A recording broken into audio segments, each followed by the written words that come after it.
to a meeting of the Board of Education of Somerset Hills. Please be advised that this and all meetings of the board are open to the public and media consistent with the Open Public Meetings Act, and that advance notice required therein has been provided. This is a meeting of the Board of Education of Somerset Hills at which formal action may be taken. The public will have an opportunity to be heard as shown on the agenda. Roll call, please. Mr. Baker? Here.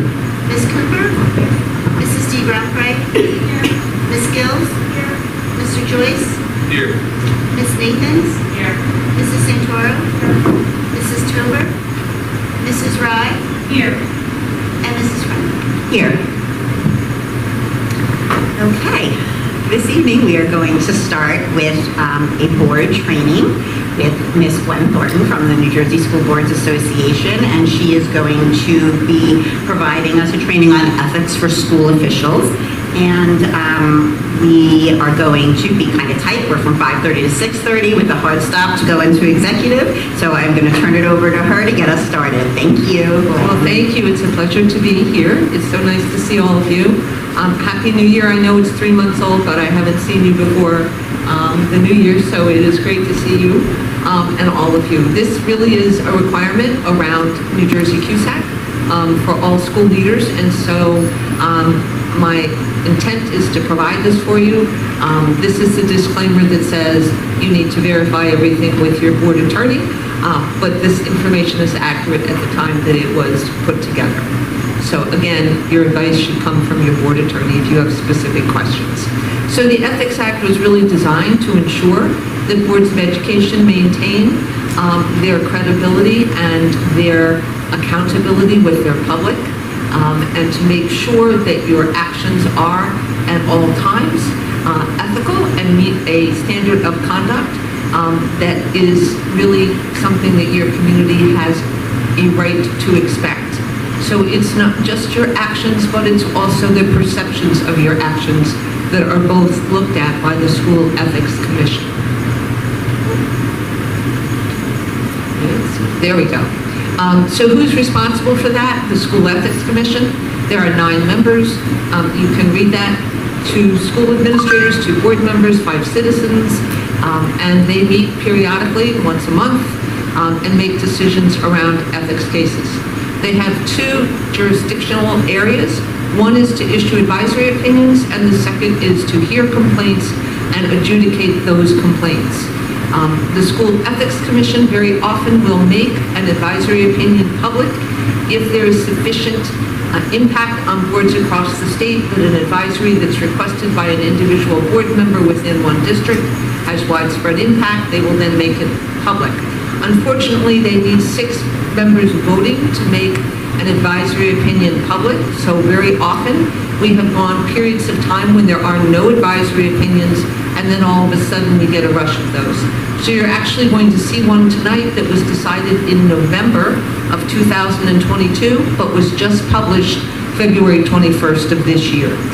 So that's why there's a disparity in dates. It's not because we didn't publish it in the year in which it occurred. It occurred in 22, but they didn't issue it as a public one until 2023. When they make an advisory opinion public, they remove the district identifier and they remove the individual board members involved or the individual who requested it that was involved, so that it just is there for you to read. Also of note, if you ever go on the SEC website and you want to read advisory opinions or you want to read actual case decisions, they've added a wonderful new feature just this week that actually on the advisory page says, here's what the question was and this is what the advisory responds to. So it makes it much easier to follow on a topical basis for Board of Education members. And that's something they've just added. We were delighted that they've done that because it makes it much simpler for all of you to be able to access the information you might be looking for. Okay? On average, they see about 83 complaints that are filed, and they generally issue around 35 advisory opinions for Board of Education members. Okay? So there are 4 different levels of punishment that they can levy. The first one begins with a reprimand, which is the least severe. It is much similar to what one of you might say to your child, don't do that again. That's exactly what the reprimand is. A censure is a little more significant in that it has to be read at a Board of Education meeting and made public and posted. So that is a little more significant. Suspension is exactly what it says it is. It's removal from the board for a specified period of time, and they do have the authority, and they have done it, to remove board members from their seats altogether for particularly egregious offenses. The School Ethics Commission makes a recommendation to the Commissioner of Education. It is the Commissioner who issues the punishment and the final decision that comes from the SEC. Occasionally, there are board members who choose to appeal those decisions, and if you choose to do that, it goes to the appellate division of the New Jersey court system. Okay. You're also outlined in the Ethics Act is the mandatory training piece, and this says that by the end of your first year, you must attend new board member orientation. Please take note, they've just issued new regulations under Chapter 28, and if you are a new board member beginning with the April election of 2023, so you're seated in May and then moving forward, you will only have 90 days in which to complete new board member orientation. The SEC wanted to ensure that board members went to training in an early and timely way, so they have reduced the 365-day requirement to 90 days. So you need to be aware of that. And you have to attend training in the second year of your first term, third year of your first term, and the first year of any term subsequent to your first. And once you have done that, you are good for another 2 years until you rerun for your Board of Education again. Okay. You are also required to complete disclosure statements. If you were just elected this past November and seated in January, you had to have filled out your financial disclosure forms within 30 days. For the rest of you, you have until April the 30th. You by now have probably received notification. It's done online, it's fairly easy. We as professional staff members at the association fill out the same financial disclosures. I just finished mine over the weekend to get it done. So please finish it up, make sure that you have done it in a timely way, because if you don't, you will get a show cause letter from the School Ethics Commission. Okay. What is the penalty process? They've now laid out what happens if you fail to complete your financial disclosure forms, and it's in the packet. I'm not going to take time to go through all of that. You can read it, but they thought it would be very helpful to lay it out for board members so they would know. Okay? Here are the actual tenets of the code. You're required to uphold and enforce all laws, rules, regulations of the state board, court orders, and bring about change through legal and ethical procedures, meaning that they follow the law as well as your district policies. The second tenet requires you to make all decisions in terms of the educational welfare of children and seek to develop and maintain public schools to meet the needs of all children. So as you know, as a Board of Education, your requirement is to provide equitable opportunities for all students within your community. You're required to confine your board action to policy making, planning, and appraisal, and working together with your colleagues. Make sure that you have consulted with those who will be affected by them. That is most often done through either surveys, public comment, faculty meetings, administrative functions that report on how that will be impacting your public. Again, this is probably the one that you've heard the most often. We are like a recording on this. Your responsibility is to see that the district is well run. However, your responsibility is not to run the district. You are not to be involved in the day-to-day operations of the school district. That is what you have professional educators on staff to do. You have to recognize that authority rests with the full Board of Education and make no personal promises nor take any private action that may compromise the board. When I became a board member way back when, in the dark ages, the most often violated part to the Code of Ethics was around confidentiality. That was the one that the School Ethics Commission spent their lion's share of their time adjudicating. It is no longer that. It is particularly with individual board members taking private action or making personal promises that can compromise the board. That has become a significant issue for the School Ethics Commission, along with the utilization of social media. Refusing to surrender your judgment to any special interest or partisan political groups, or to use the schools for personal gain or the gain of your friends or family. Okay? Holding confidential all matters pertaining to the schools that, if made public, would needlessly damage or injure either individuals, personnel, or students. And again, providing information that is accurate and correct to your staff and to your community. You're required to vote to appoint the best personnel after consideration of the recommendation of the Chief Administrative Officer, your superintendent. You're required to support and protect school personnel in proper performance of their duties. And so that is an important one to remember. You cannot make evaluative remarks or comments about staff in public or at a public board meeting. This is another one that has sometimes become a little more problematic, and that is referring all complaints to the chief school administrator and acting on complaints only after the failure of an administrative solution. Sometimes board members, in their zeal and enthusiasm to want to assist members of the public and parents, will try, however misguidedly, to solve issues for folks.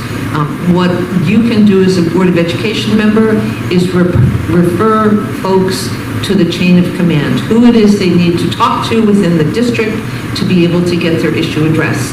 So if it's a transportation issue, they need to talk to the Director of Transportation. If it's an issue with your child's teacher, have you spoken to the teacher? If you're not satisfied with the resolution at that level, you need to talk to the principal and go up the chain of command. So that is the way that, as a Board of Education member, you can assist parents and community members, is helping them to access the right people they need to be speaking to perhaps get their issue resolved. And that's helpful. Okay? Conflicts of interest are also laid out here, and it's pretty straightforward. Again, you're required to recuse yourself if there's a benefit to you as a school official or a school official, or your immediate family due to having a personal or particular business or professional interest in something, using your business or your position to secure unwanted privileges for either yourself or your family members, service or employment that could prejudice your independent judgment, a gift or favor that was offered with the intent to influence you. And again, you can't represent any person or party other than the board in the district in a matter that comes before the board. Sometimes folks might reach out to you and ask you to advocate for their child or something of that nature before the board, and that is not something as a Board of Education member you can do. It is a conflict of interest. Okay? Sort of the measurement is never do anything where you stand to gain more than any other member of the public would gain if they did what you were contemplating doing, is a good measure. Okay?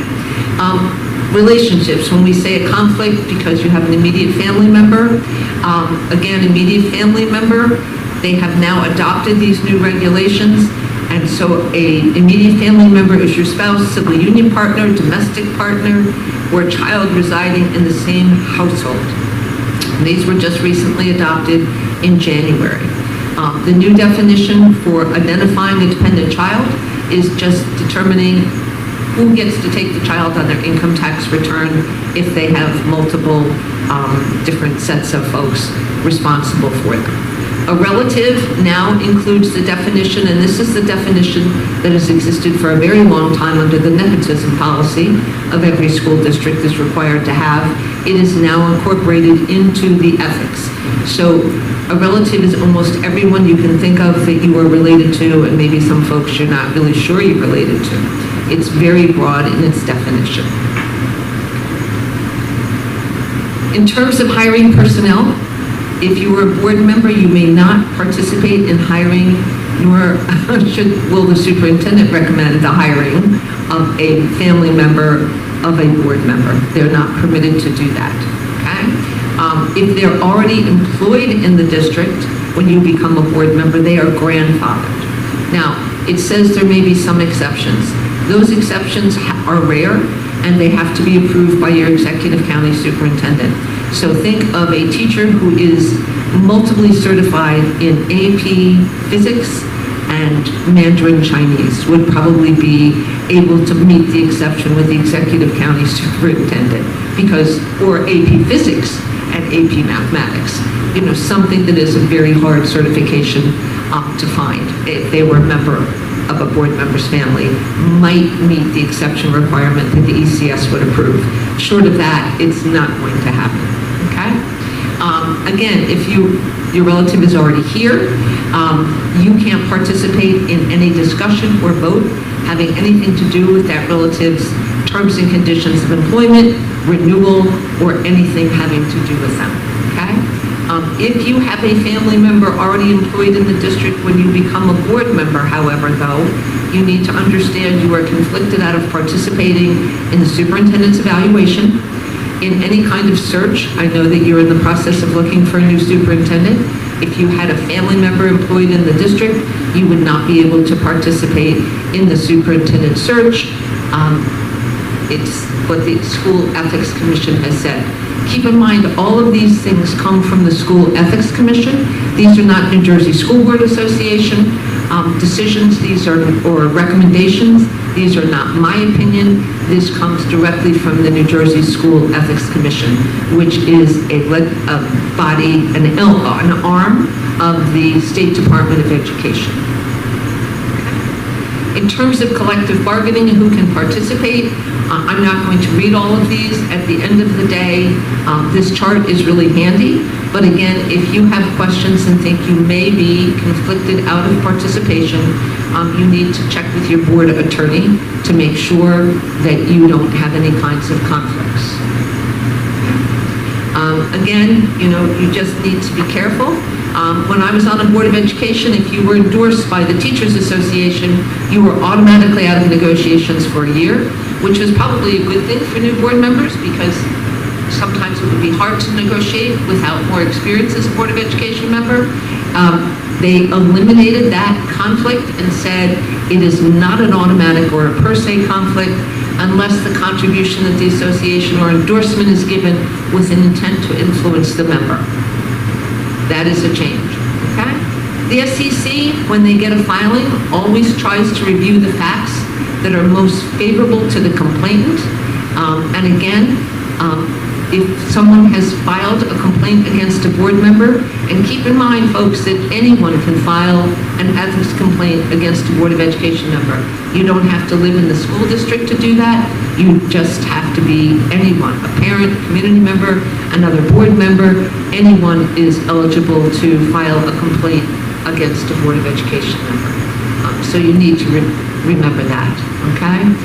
And the School Ethics Act has gone as far as saying that all members of the public need to remember that the commission is not a medium through which vendettas, quarrels, grudges, and sour grapes are to be filed, which sort of says, should say to you, this is an unusual statement from the School Ethics Commission that we have not seen before, that people are filing a lot of what may be called frivolous types of complaints. They also have the authority, however, to fine someone who files a frivolous complaint up to $500. And they have done that, not often, but it is available to them as sort of a check against having complaints just be filed against someone for a personal reason, as opposed to something that a board member or the Board of Education has done at the board table. We've included a number of decisions, and I'm not going to take time to read all of these because I know we have sort of a tight timeline. They're in your packet so that you'll be able to read them at your leisure. Again, it outlines the cases, tells you what was important and what happened, okay? And so I'm not going to take the time to go through all of these case by case. And we've also included in here public advisory opinions. And again, we've given you what the question was and then what the response was from the School Ethics Commission. I am going to point out, this is the one I was just mentioning where is it?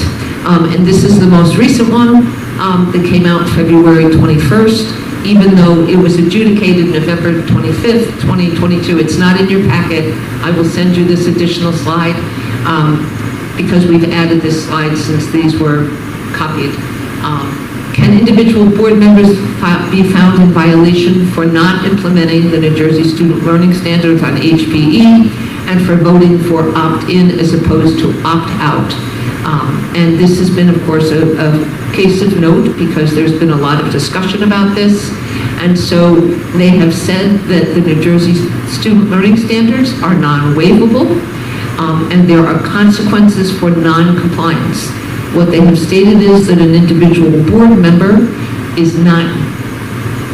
will not have violated the code if they vote no individually on either of those items. But if the board itself voted to either not implement those standards and or change the language from opt-out to opt-in, then they indeed would be violating education law, regulations, and ramifications would follow. So what they're advising is that an individual board member may vote no on either of those things. However, if the full board as a majority determines to vote no, it will put the board in violation of the Code of Ethics and New Jersey law. And that's why I have it in here for you, because it has so often been a question and an area of concern for districts all across the state. And it's interesting that it was decided a year ago, and we're just now reading it, which is unfortunate that people didn't have that information more recently, because people have continued to file around those particular pieces on a repetitive basis, you know, the end of 22 all the way into 2023. And we didn't really have an answer. So we were delighted that they finally have made this public, and so it gives clear definition for all of you, and that is always our goal, is for you to know where those parameters and boundaries are so that you don't accidentally step over them without intention, okay? They've also issued several decisions around volunteering in schools. And really, the dividing line depends on the degree of involvement and the degree of authority to give and receive directions or orders to staff and students, and the frequency and level of your interaction. So again, you know, they want to make sure whether you would be viewed as being enmeshed in the building, if you would be handling district or monies or student monies. And again, would you be the lead or regular volunteer coach for a school district club activity or sport? And they have said, if something is that, it steps over your executive role as a Board of Education member. And again, this is the School Ethics Commission saying that. It's not me saying that. It's not New Jersey school boards. This is something that didn't exist when I was a Board of Education member, but it does now. And you need to be aware of that.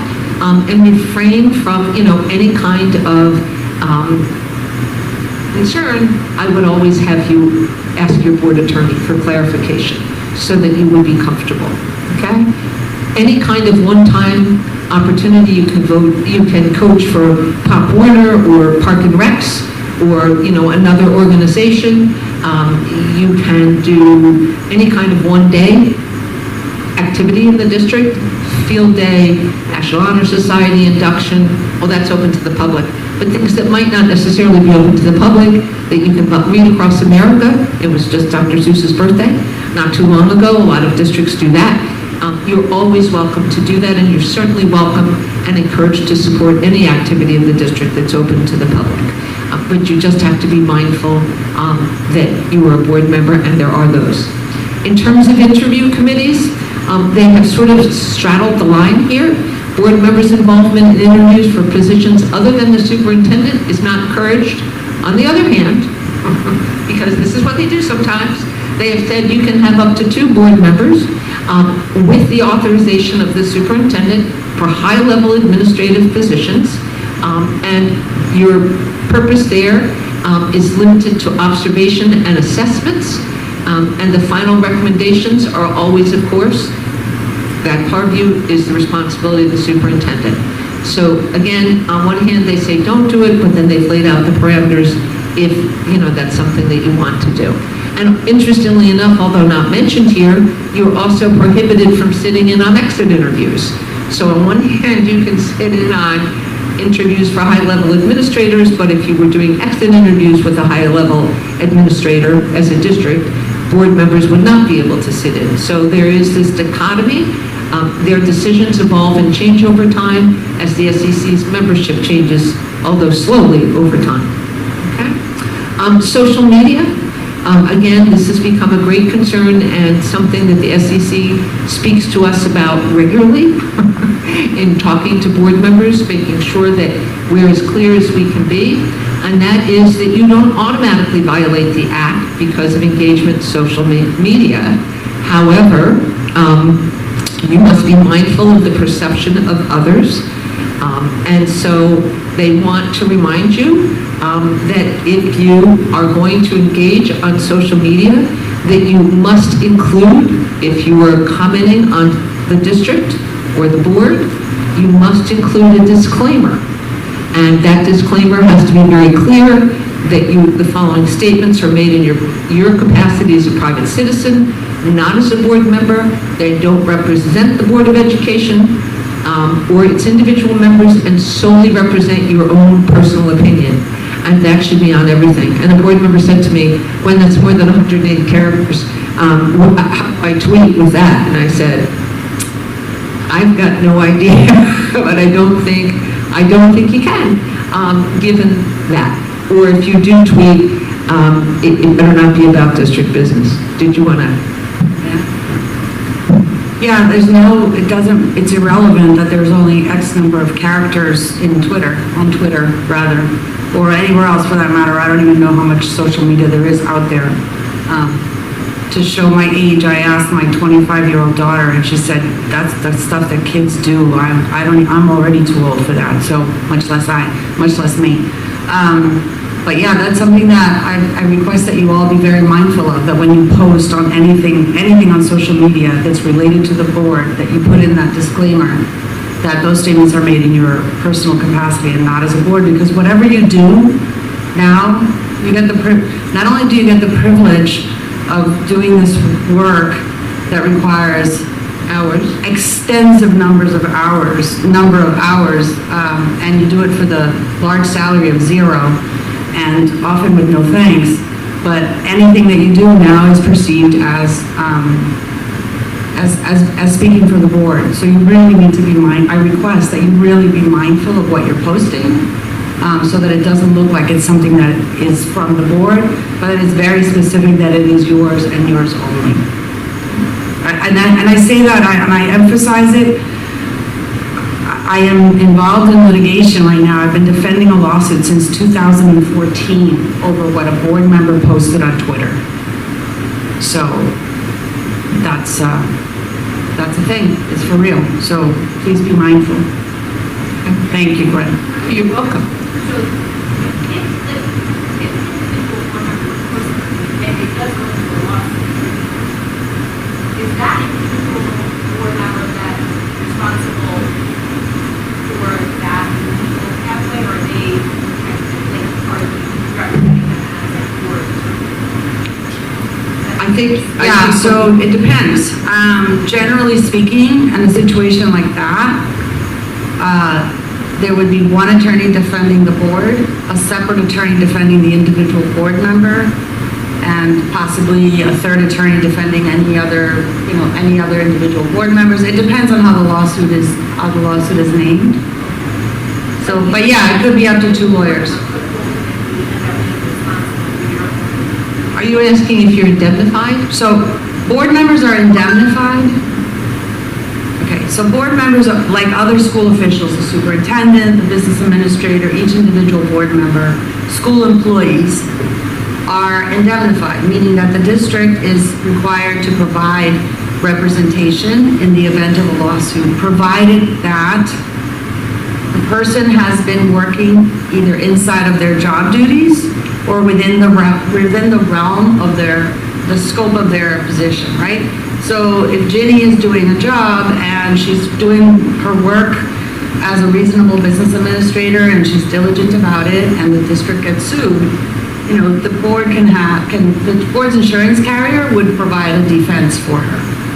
If she went and did something that was not appropriate, not within her job, then the board doesn't have to defend that. Same thing with individual board members. So if we are doing something within the bounds of our ethics and our whole board members, we would defend somebody outside of that, that would be determined and we would have to.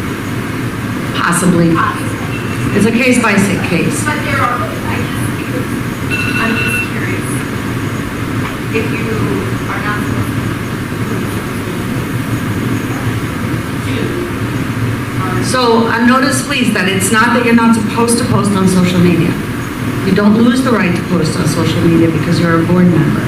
What you have to be mindful of is that when you're posting on social media, that you make it clear that you're posting as an individual and not that you're posting something that makes it look like it's from the board, like that you're speaking on behalf of the board. You see that it's a subtle difference, but it is a difference. In terms of defense, for example, in a situation where one board member were to do something that's outside of the scope of, you know, possibly, because you never know, right, until you get all the facts. But if it looks like it might be in conflict with the board, that's where we would tell the insurance carrier, we think that there's a conflict, and so assign a separate lawyer to defend that board member. And keep in mind that the Code of Ethics also requires that if you're going to post on social media, that is, and you're commenting on something on the district, not only do you need to include the disclaimer, but you need to remember, A, that you have to protect school personnel in the proper performance of their duties. Okay. Secondarily, you have to include actual factual information. It can't be inaccurate. So in the old days, when we used to do budgets that had to be approved by your community, oftentimes board members, it was the old days, they would write a letter to the editor. I know it's quaint, as opposed to posting on social media. But you had to make sure you included factual information, and there were cases that were adjudicated where people had, for example, the wrong impact on the average assessed home on a given year's budget, right? It made it look higher as opposed to what it actually was. So again, you know, those same parameters carry through to social media, even though the platform is different. You need to make sure that you're accurate, you're protecting school personnel, you're not sharing confidential information that is not available to the public, that was discussed in an exec session, for example. So all of those same parameters or limitations apply to social media the same way they did to print media in the old days. Okay? They've also gone so far and said, even if you use the appropriate disclaimer, if the post or statement can render the post or the statement can be rendered meaningless by the content of the post. Okay? So again, content matters greatly. You should not be discussing district business online on social media. District business belongs at the board table where the public has the right to observe your deliberations and discussions. And so it eliminates the risk of stepping over that line if that's where you have your discussions, as opposed to posting on social media, okay? So again, you know, the SEC said in one of its decisions, while they may not be able to sanction derogatory speech, the voting members of the public have the power to choose who they feel is most fit to serve. Okay? So again, it doesn't matter on what medium or platform the opinion is expressed, rules are the same. Use that disclaimer. Ensure that it meets all of the requirements of the School Ethics Act. And again, keep in mind that even if the speech meets the requirements, you should ask yourself whether it would deliberately cause divisiveness or derogate from the mission of the Board of Education. There have been a number of, especially with the advent of campaign websites, a lot of board members have maintained those campaign websites after election and continue to post. Again, it's becoming a widespread issue for a lot of districts. So again, you know, the discussions around board business, belong at the board table. Okay? Again, in closing, you want to make sure that you're treating each other with respect, decency, and kindness. You are critically important to the success of your school system. Certainly, you can disagree amiably around issues and not each other, because failure to do that in the long run is going to have a detrimental impact on your students and your staff. Okay? So just points to consider. We have a list. We recommend that if you don't have a list, your board attorney put together a list. If you have potential conflicts, just to keep that updated so you don't accidentally, as board members, change. Again, consult with your board attorney on ethics issues. Again, watch school board notes. We always publish all the latest advisory or decisions that are made so that you stay up to date. I will tell you that the Ethics Commission has an expectation that board members are up to date on those advisory opinions that are made public and those decisions, and ignorance of the law is no excuse, okay? And in fact, they really do get a little more irritated if you violate an advisory opinion rather than a decision, because you're more likely to have seen the advisory, perhaps, than you would the ethics decisions themselves. We have included all of those links, and again, you can read all of those advisory opinions around all of those pieces. Questions that you may have? Yes? Hi. I have a will. question about the social media aspect, because apparently it was brought to someone's attention, I don't know if it's here specifically. I posted, you're sure? You want me to use the mic? Could you? Sure. So I posted something, a clip of a board meeting, and I posted it as as part of a campaign that I plan on running in 2025. So I have the disclaimer, not that one, but Sylvia Gills for Somerset Hills Board of Education. But forget that. Let's say I had that disclaimer. It's a clip of a board meeting that is accessible through a link. So I don't know where I went afoul. The link is to the full board meeting, correct? The link would be, it's to the full, I posted a clip That's what I'm saying. The link you list is the list to the full board meeting. for the full board meeting, but I took a clip of it rather than have my point have to be watched through a, 2-hour-long meeting. Again, it depends on whether it portrays accurate information.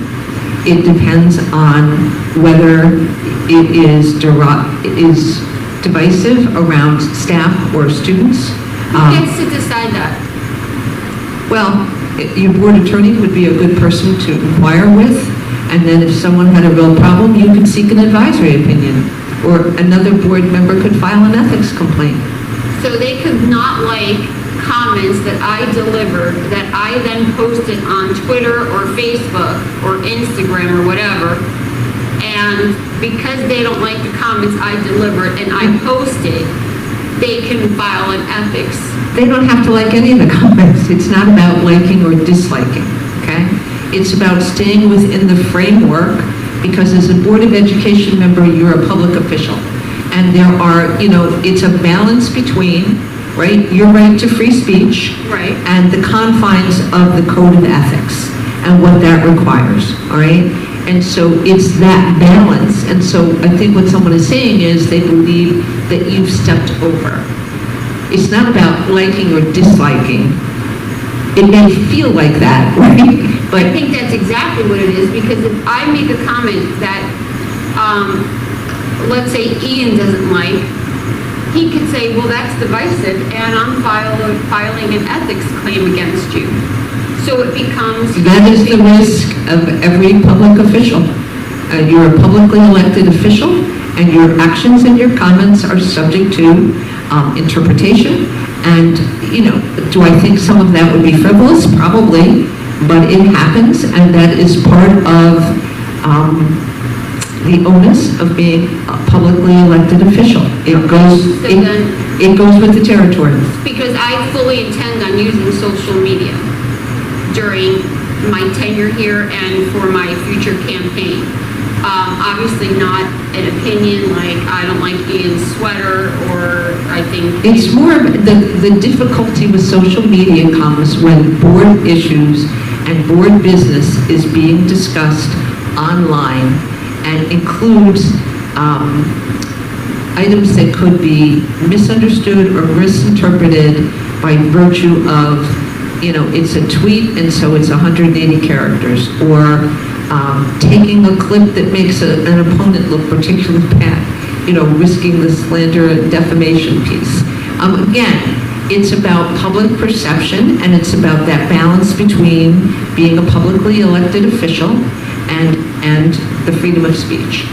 And so, again, as a publicly elected official, you are subject to the judgments and comments of the public, obviously, and some of them, they may not like what you say or do, but I would caution you about using it, because it may not seem clear to you where that line is, and I wish I could tell you, and perhaps your board attorney Dorothy could give a better definition than I can, but I think that line is not as clearly defined as one would hope that it is, and so it becomes very difficult to know with certainty where that line is.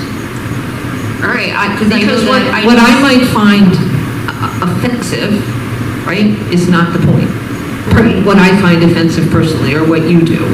It is about where that line is as a public official, as a Board of Education member, staying within your roles and responsibilities. So if the post is about something that could be interpreted as trying to administer the schools, or being judgmental about the staff, in a negative way, or evaluative about the staff in a negative way, that might cross the line, and that line is mushy and hard to quantify with absolute certainty, which is one of the reasons that we urge caution. Well, I think it's very chilling, because it's saying you can post something, somebody can find it divisive, and you're brought up on ethics charges, and who's to say whether that person really does think it's divisive, or it's just a tactic to keep another member quiet. And if it turns out that it is just frivolous, does that board member get But fined? as a board member, as an official in your role, you have the opportunity to weigh in and comment on every item that is on your agenda that's being discussed by the board, that's going to be decided. So you have that opportunity to be heard, and appropriately heard, at the board table, as opposed to on social media. But it's a way of keeping the public informed, too. Gwen, I just wanted to highlight the point, and you said it earlier, is that we are only board members when we can only act as board members when we're sitting at this table. When we're not sitting at this table, we can't act or communicate in our capacity as board members. So if there is something specific that you wanted to communicate, it would be best to drive that individual to the district-related source where they could find that information, which is the official communication vehicle of the district, rather than attempting to speak in your capacity of a board member, which could then be construed as something being communicated by the board, and if it's in its entirety, without the board convened to be able to engage in that conversation, if I'm understanding it. And you are exactly right, and I would tell you, that is where the appropriate communication vehicles are for the district, would be through the district website, through the district webpage, through the district Twitter account, if there is one, depending upon, different districts have different levels of social media utilization. So, but driving the community and your public to those places to ensure that they are receiving accurate, thorough, and complete information that is not subject to interpretation or possibly risk, but at the same time appreciating the need to have transparent communication with your community. So we're held to a higher standard. Yes, ma'am, you are. Than our president and vice president or our state No, senators you, well, tweet away. again, this is New Jersey, and as school officials, you are held to the that's articulated in the Code of Ethics. And is that different than what the President and the United States Senators are doing in the House of Representatives? I might think it is, other people may think it's not. That's open to interpretation as well. But I can tell you clearly that as an elected official, you are held to a higher standard than John Q. Public out there. That I understand. Right. So I didn't need like yeses from back here. But my question was that I'm held to a higher standard than the sitting president or the sitting VP or a sitting senator. Or a former president or a former VP or the future Well, president or the future. That I could understand, You know, former. no, But a current, to all I of don't. them. But I do think it's a way to silence board members. If I'm posting an actual clip from an actual meeting that is available to the public and is linked, I do not see Certainly, the problem. certainly you can, if you felt compelled, it would be far safer to say, please avail yourself of the ability to watch the meeting of June 15th, 2022. Look at our 2.13 minutes. Or driving them just website, all items are available. If you are interested, we welcome your interest. And we would encourage your support by watching. All right, someone can still find that divisive. They could, I guess. Pat. So I guess I'll have a bunch of files, ethic files, complaints. Oh, I have no doubt. Pat, I can't hear I you. have no doubt. A million times, but I am retiring. Where am I going to be? I'm not, there are going to be negotiations next year, thank you, Jesus. But where am I going to be on that? After I'm retired, if I don't join the Retired Teachers Association, That's a Darlene. I don't, that's a, I'm retired. I did not know that. Congratulations. If you're still a member of NJEA, then, You mean like the retirement date? They don't let you be in there. so it's there's a retirement section? There it is. I did not know that. All right, well, we'll take a look. Right now, what the Ethics Commission decisions say is that if you're a member of the statewide bargaining unit. Thank you. Because what they don't want you to do is to influence Right. the negotiations because you're a member of NJEA, because we know that the settlement rates here will impact the settlement rates somewhere else. That's really- but I do believe as long as you're not a member in your district here, or if you don't have heightened, correct me if I'm wrong, union affiliation, you're not on the bargaining unit in your current district, you're not a building rep in your current district, you're not on okay, never mind, I won't go through the rest of it. Yeah, she can vote on She the can vote on the memorandum of final agreement once contract. salary guides are Salary guides are attached, done. but she cannot participate Right, in the no, negotiations. that's all I was going to say, was that, After retirement, after you are no longer a teacher. and no longer a building rep. You're welcome. All right. Ian, So, can you speak? Because they're recording. I worked with Elise a little bit on this last year. It was probably more reactive, but on the volunteering front, I don't know. Again, can I work with you? I believe there are avenues to pursue, because the ethics committee, I guess they.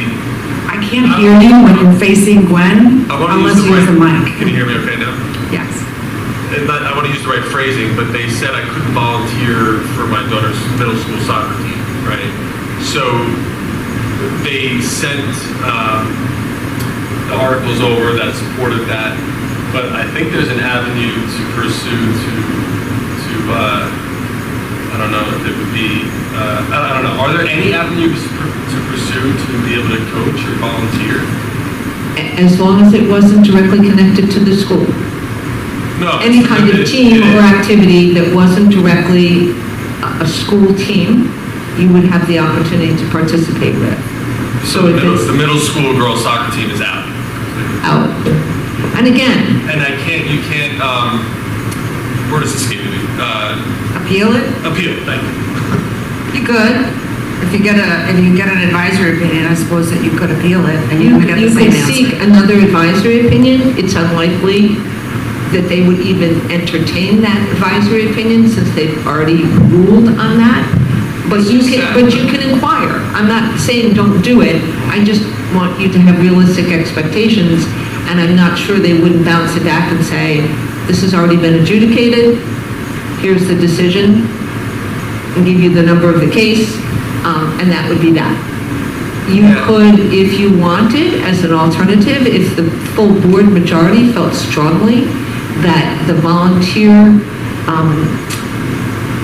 decisions are overly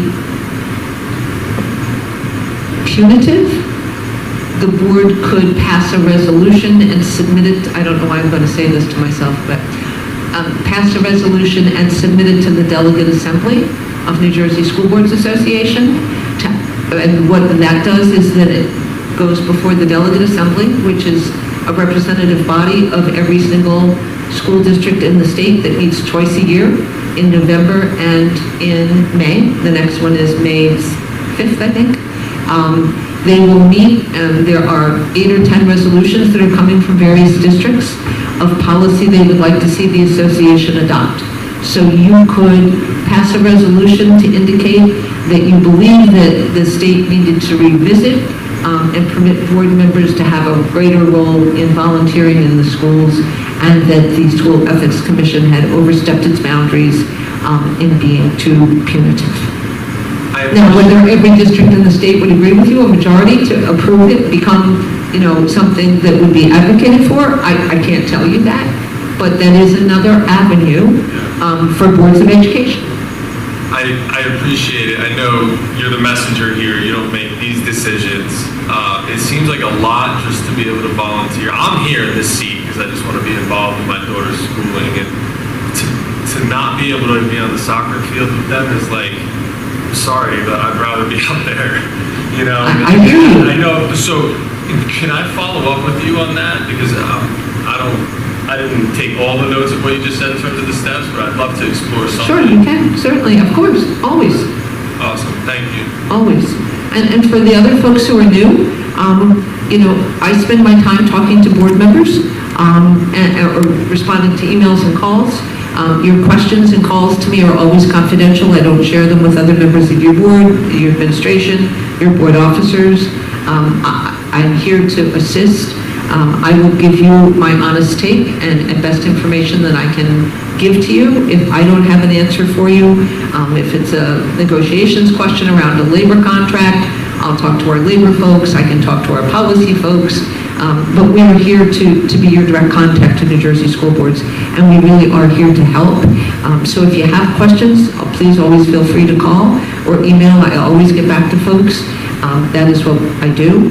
I was a Board of Education member for a decade before I did this, and this is my 20th year of service to New Jersey school boards. So I pretty much seen most things occur in most places over time.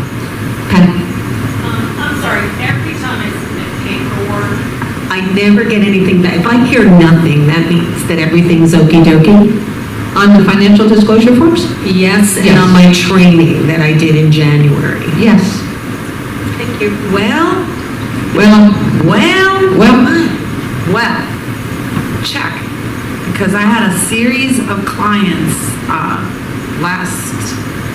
what are we in? We're in March. Probably in January. Yeah. Yeah. It started in November, where the website wasn't working right, and there was an issue, and things ended up in in front of the Commissioner of Education and the School Ethics Commission. So I would always double check, because not hearing something doesn't necessarily. And the way to check is to go into the census, go into your page, sign in, log in, and look at your transcript. And it should have the date of the completion on your transcript.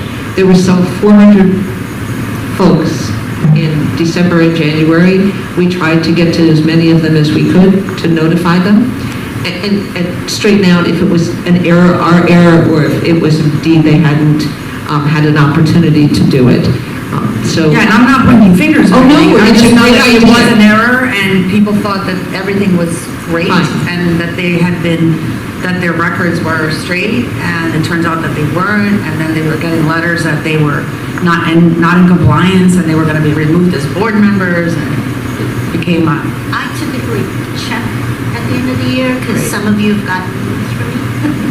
And I correspond, I mean, we've gone back and forth. Ginny and I, when, she says, what about this one or that one, we want to make sure. And again, my goal is to always have every single one of you be in 100% compliance with the mandatory requirement, which again is why I'm pointing out that come next year, please remind your new folks, they only have 90 days to go to new board member orientation, because that's a huge change. We have a lot of folks who decide to wait till the end of the first year, and then it's a rush to get it done. So we would encourage you to encourage them to do it sooner rather than later. So, I have a question about that. So I was sworn in January, couldn't do the February, couldn't do the March. So I have 90 days from January or No, 90 no. days from April? Oh, next year, not you, next year's new board members. It's the date they came up okay. with. And who makes the decisions? The Ethics Commission is an arm of what? The Department of Education. And it's made up of 9 folks, 5 citizens, 2 board members, and 2 superintendents. Okay, so my husband can post things that I can't control. Yeah, it just wouldn't really be wise. Kenny, one of the things one of my favorite attorneys at our association used to say all the time is just because you can doesn't mean that you should. And at the end of the day, as a board member, your community is watching. And so just because you can do something doesn't necessarily mean it's something you should do. But I'm not held accountable for his behavior. No, ma'am, you're not. Okay, thank you. Absolutely not. Yes. unrelated to all of this in a certain sense.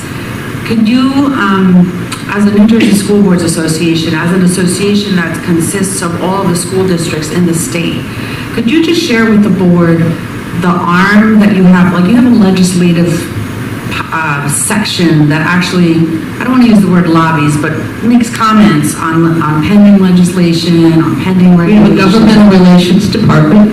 Could you comment on that? Sure. Their responsibility is to promote and to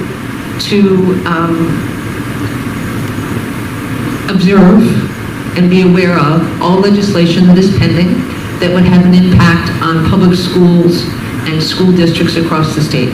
So they monitor all kinds of bills that have been introduced in various stages of the legislative process, and they advocate for those bills that are supportive of public education in the state of New Jersey.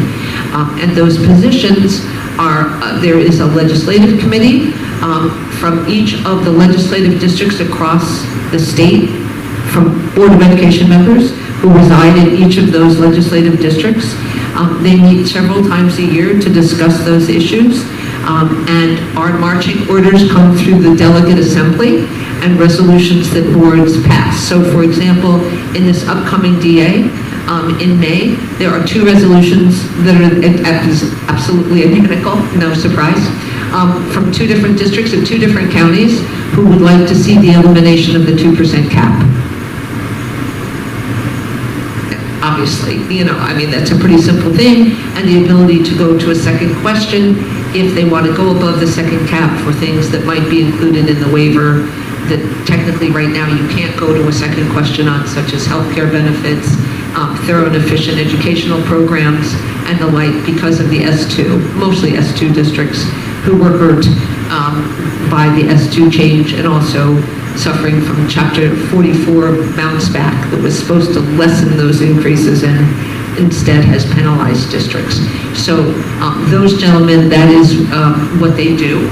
And we often, for example, I often communicate with them around regionalization, which is a new piece of legislation that was changed and went into effect now well over a year ago, because I have a lot of districts that are interested in that, where it impacts because of the budgetary constraints that they're dealing with. So they are a wonderful resources, so if you have concerns about legislation that is pending, you certainly can reach out to them as well. They're all on our website, all of our staff is on our website. If you haven't been to our website, take an opportunity to go on our website and look. You can find all of the field services staff, governmental relations, legal, labor. We try to cover the waterfront in every area that a board member is concerned with. Okay, thanks, Gwen. I really wanted to make sure that everybody heard that because there is a lot of, New Jersey's a highly regulated state, and the Department of Education is a highly regulated department, and they issue regulations, and the legislature has, passes laws that sometimes appear to the rest of us as, why would they do that? Why are board members required to be bound by ethics decisions where municipal council people are not?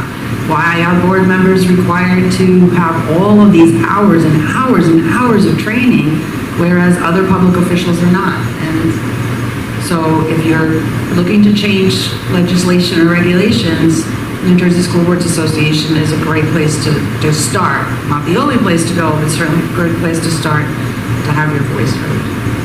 Okay, I'm gonna close us out here. Gwen, do you have anything to? No, Sam, I was waiting to ask.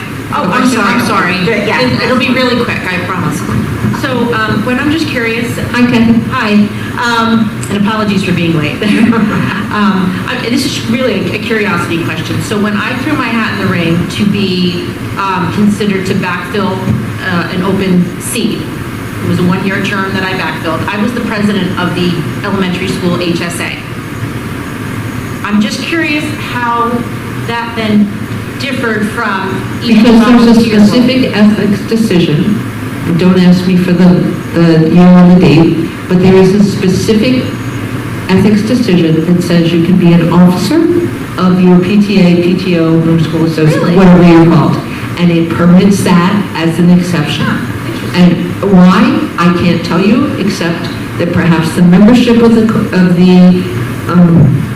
commission at the time that decision was made is different than the decisions of the current board. So I was just curious, thank you. Just so really, really quickly, because I remember exactly when that happened, because the HSA or the PTA or PTO is not a body that governs the schools, it is not a body that directly has supervision of children, and so your officership in that organization is different from being able to be, Ian, your point, being coach directly working with children and supervising. It's different because you're a separate organization. Right. I'm just curious. Thank you. I just feel like it should be made, because I actually really appreciate that point, Kathy.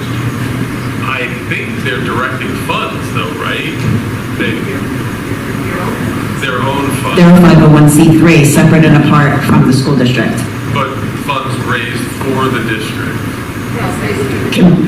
They can be donated to the district just like anybody else, but they are a separate entity. They are an independent 501c3. I certainly don't, but that is the difference. The HSAs function under their own insurance, their own governance. They have their own separate. Same thing is true for. I guess my alternative point is, a volunteer coach is responsible for next to nothing but soccer balls and making sure air is in them. So, It's the contact with innocence the is kids. pretty- Yeah, it's the contact with the kids and That the. exception applies to Ed Foundation, because again, they have their own set of bylaws, they have their own set of books, right? Not tied to the district, not made up of staff or students, and so as a board member, you can be a member of your Ed Foundation, a trustee or whatever they call it, so, and that's okay too. Okay, we do have a lot to do in executive, so I have to move it, but if anybody doesn't have Gwen's contact information and needs it, or needs any of the other arms of NJSBA? Oh, what is that? Oh, okay, yep. Our training acknowledgement, okay, great. That way you know, and nobody's missing. Thank you so much, Gwen. Okay, to close or to go into executive? Okay, should I read the executive first? Okay, can I get a motion to go into executive session, please? Motion, Mr. Graham-Craig? Okay, thank you.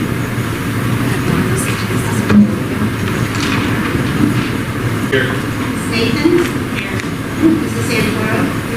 Mrs. Tover?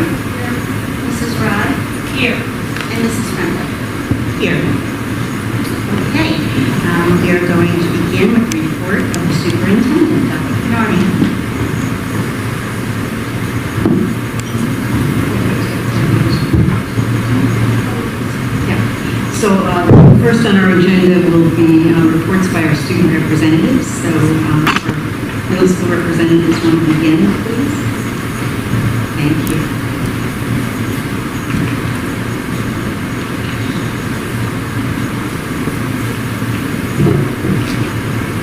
Hi, my name is Sophie DeMossi, and I'm an 8th grader and also peer leader at BMS. Peer leadership is an after-school club for 8th graders to help improve the school environment and help 4th graders transition to middle school. Recently, we worked on Yak Week, Your Kind Week, putting a twist on the traditional Random Acts of Kindness Week to encourage kindness at BMS. All students received inspirational notes in their locker, saw inspirational chalk graffiti in front of the building, and positive notes on the mirrors in the bathrooms. Literacy teachers discussed how kindness can improve our lives and others too. We worked alongside Art Club to create a golden yak for one lucky winner to find in their locker. I was also a member of the 7th and 8th grade production of Aladdin the Musical Jr. as Iago. The cast and crew, as well as our directors, Ms. Butler and Ms. McGovern, felt it was very successful with tickets sold out for both nights. Thank you so much. Hi, my name is Sarah Bailey and I am an 8th grader and also peer leader at BMS. The 5th and 6th graders are now beginning rehearsal for the new show called Seussical Jr. the Musical. 47 5th and 6th graders auditioned for roles and crew. It should be a great show. It is going to be April 20th and 21st.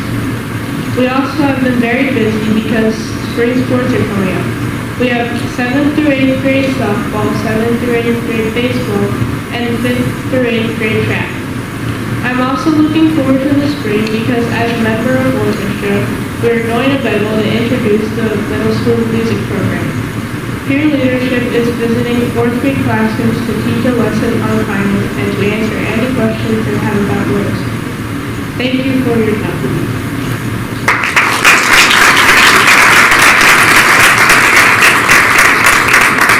Thank you. And now let's hear from our high school representatives.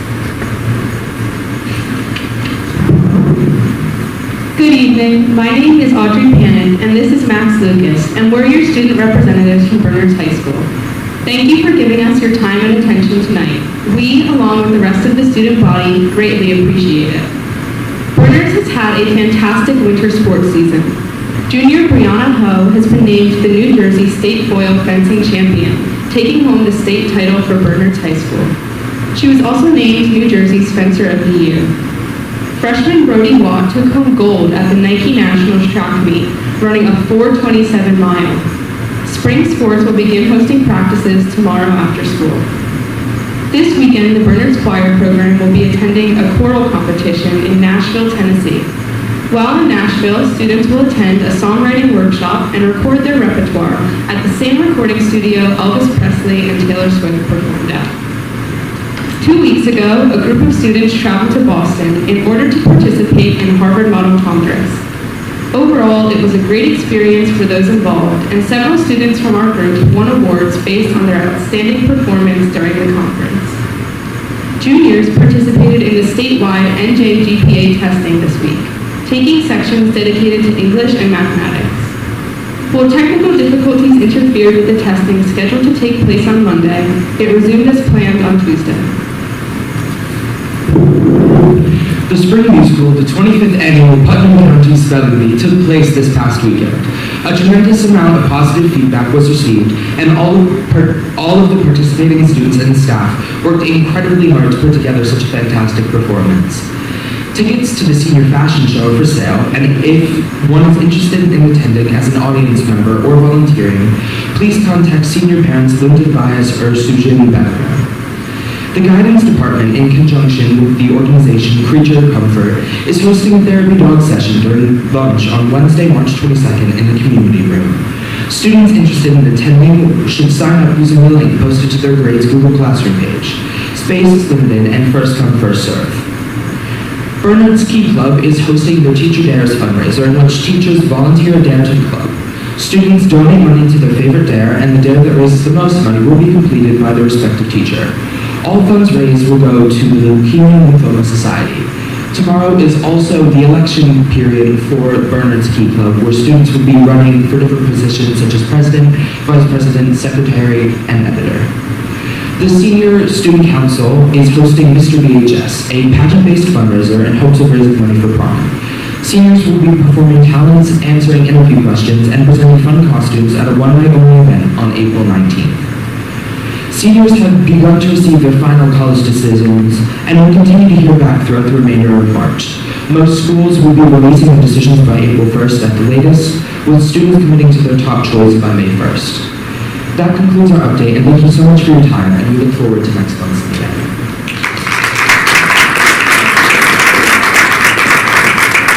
I'd just like to thank all of our representatives. It is fabulous to be able to hear from our students, and the work that you're all doing and that you're involved in is really tremendous. So thank you so much to all of you.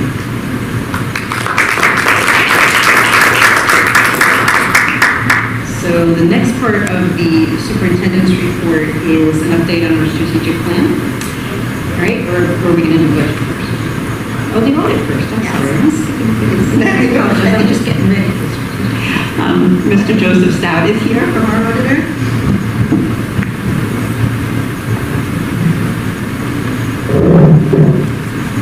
Good evening.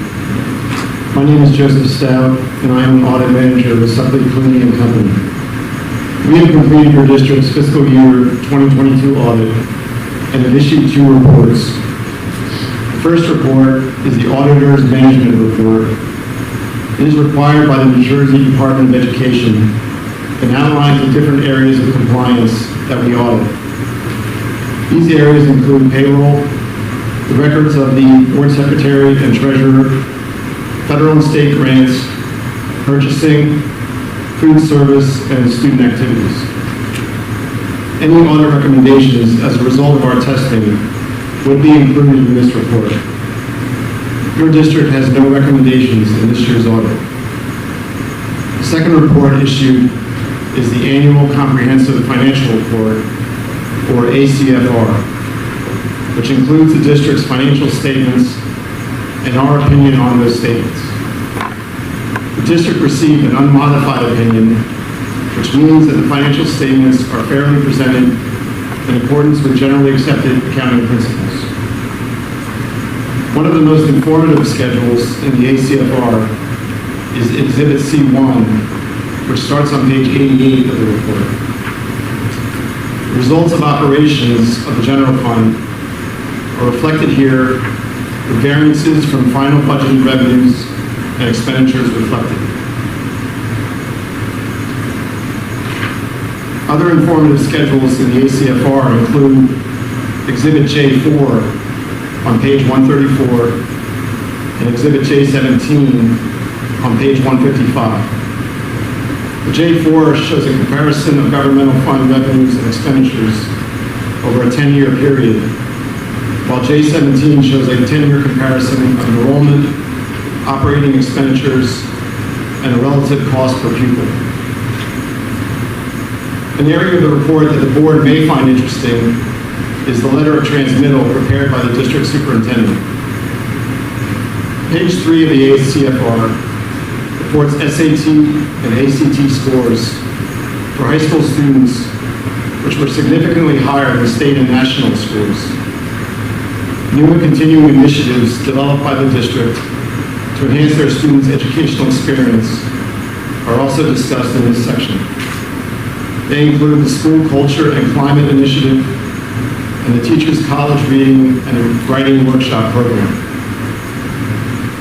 A cost-saving measure performed by the district in fiscal year 22 was the issuance of their funding bonds, which retired previously issued bonds from fiscal year 2012. The lower interest cost of the new bonds resulted in a net economic gain to the district of approximately $1.3 million over the life of the bonds. I would like to thank the board for the opportunity given to our firm in allowing us to perform the audit for the district, as well as the cooperation and assistance provided by the district's personnel during our audit engagement. Are there any questions? Thank you.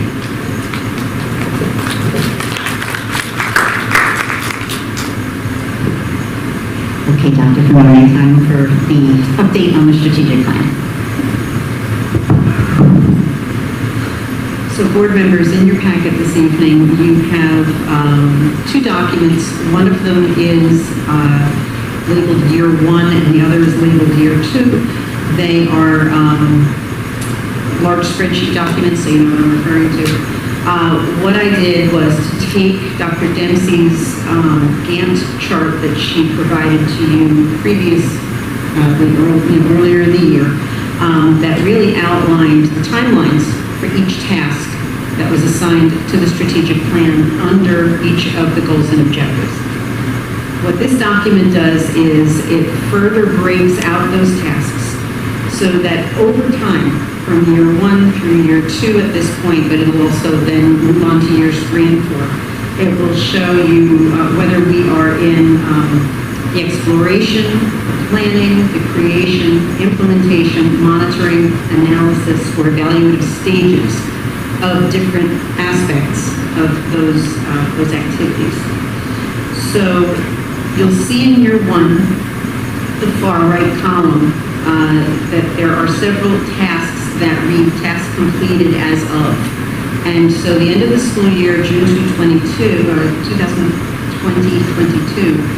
are things that in Dr. Dempsey's last report, she reported out to you that were completed by the end of last year. And there are others that move across the years, and so those tasks will still say in progress. Now what you'll notice is that some tasks going from year 1 to year 2 in your reports, that the columns that I just mentioned as to the stages of some of these tasks will move. So if something is in the planning stage for year 1, it may be in the creation stage in year 2, etc. In some instances, if the plan says that the district will develop something, develop means create, right? So that task may conclude once it is developed. So I want you to just get an idea of the fact that while this tool is going to help us to determine where we are in the completion of each task, the verbiage of the task itself is going to give you a clue as to whether or not it's going to move beyond the column that it's in any given year. So you'll also notice that the second to the last column on the right-hand side of the spreadsheet reads project dates. So the project dates correlate directly to those bars that were in the Gantt chart that you previously received. So for example, the very first, before I go and give you an example, let me also say that in the Gantt chart that we had previous to this, the goals and objectives that are listed on our district website as the strategic plan goals and objectives weren't part of that document. And so I brought those into this, and the numeration that is assigned to each of those tasks is now tied to a goal and objective. Indicators are the areas of delineation that were headers for those Gantt chart tasks, and then the task number itself. So this is just our way of really keeping track of where we are in each task. There's a column here that also says lead on tasks, so members of the administrative team have assigned themselves to be the lead individuals on every single task that's in your strategic plan now.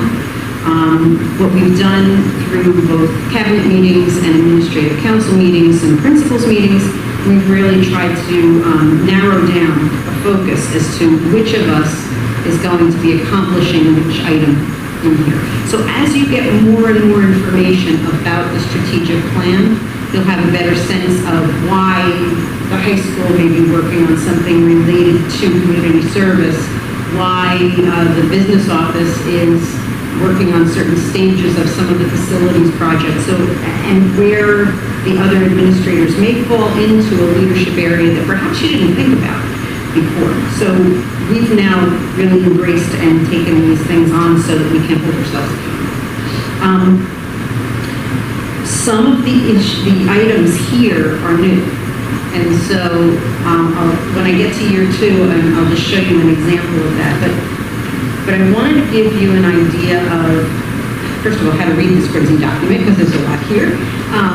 But it is true to both your strategic plan goals and objectives, and it is also true to the Gantt chart that Dr. Dempsey had developed for the district in moving the strategic plan forward. So if we move on to year 2, I wanted to point out just a couple of things to you that were carryovers and that were either completed or newly added. So under, for example, our facilities and operation and facilities committee, we know we've talked a lot about the media center and HVAC upgrades to the middle school. You'll notice that there are 3 tasks that fall under the BMS Media Center HVAC upgrade that are now completed, and they were completed recently, some in December, some in February. So this is our way of saying to you, board members, we're committed not only to doing this, but here are the things that we finished, and, that's greatly tied to the work of both the facilities, the F&O committee, but also to, Mrs. DeMarco's work with her staff and the vendors that help us with some of these things. The bid process, for example, and the awarding of the contract. You're going to see, if you go to, let's see if I got the right page for you, if you move through the plan and you go to goal 3, I'm not going to read through every single one of these things, it'll take us forever, and we have a long night tonight, but if you go to goal 3, for example, you're going to see that now in year 1, we didn't have any activities that began for goal 3. Goal 3 is now very prevalent in year 2's activities for the strategic plan. And some of the things that are here are directly related to pathways for current academic pathways.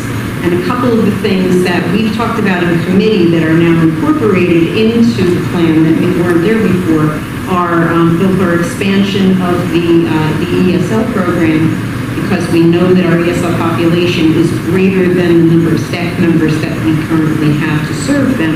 And so that is now a new activity in here, and that is actually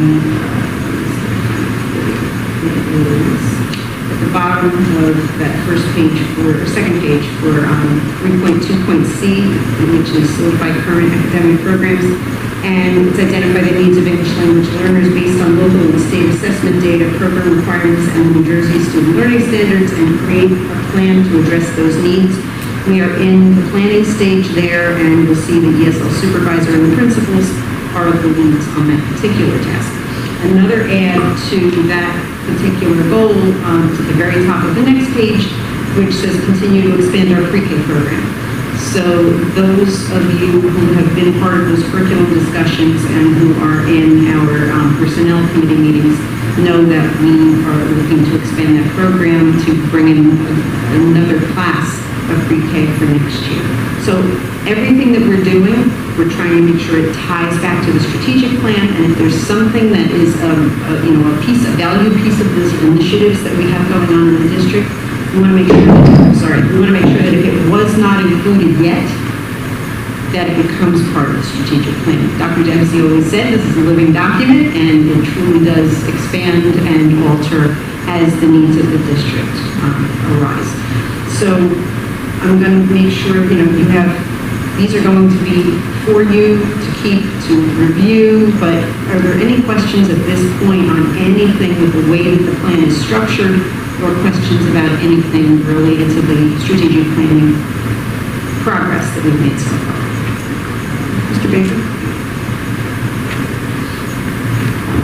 So how often are you going to have it posted, or are you going to approve it? Yeah, so the plan is to post this document every time we report out to the board to post a new version. So tomorrow we'll have years 1 and 2 posted, but I'll be giving you another update at the end of the school year that I can pass on to the next person, the next superintendent, so that the public also can see what we're doing and where we are in some of those projects. So yes. I think this is great. I think this is something that is very helpful to the board and the public to know where we are, because there's a lot of activity going on here. And, we tend to talk about just the facilities from last year, but there's all this other stuff that people might not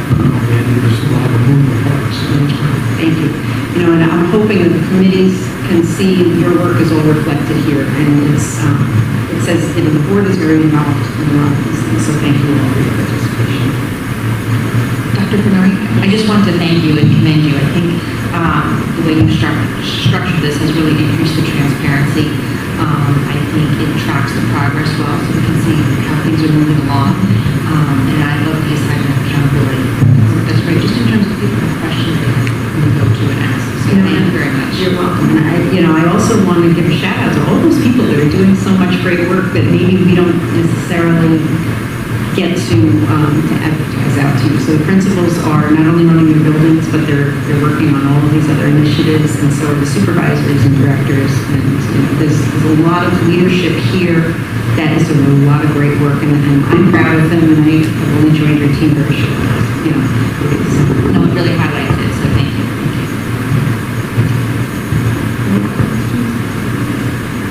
Thank you very much. Mr. Dunphy, recognitions. I will listen to help this evening too, because we have a couple. So I will pick it up. Whereas Laura Worstel has been employed from September 2012 through June 30th, 2023 as a registered nurse. And whereas she exemplified expertise, commitment, and professionalism in her duties, and now therefore be it resolved that the Somerset Hills School District and Board of Education recognize Laura Worstel's retirement effective July 1st, 2023, and extend her congratulations and best wishes for a happy, healthy, and enjoyable retirement. Whereas Ann Connor has been employed from September 2001 through June 30th, 2023 as a school nurse, and whereas she exemplified expertise, commitment, and professionalism in her duties, and now therefore be it resolved that the Somerset Hills School District and the Board of Education recognize Ann Connor's retirement effective July 1st, 2023, and extend to her congratulations and best wishes for a happy, healthy, and enjoyable retirement. Whereas Angela Fresco Callahan has been employed from September 2005 through June 30, 2023 as a teacher, whereas she has exemplified expertise, commitment, and professionalism in her duties, and now, therefore, be it resolved that the Somerset Hills School District and Board of Education recognize Angela Fresco Callahan's retirement effective July 1st, 2023, and extend to her congratulations and best wishes for a happy, healthy, and enjoyable retirement.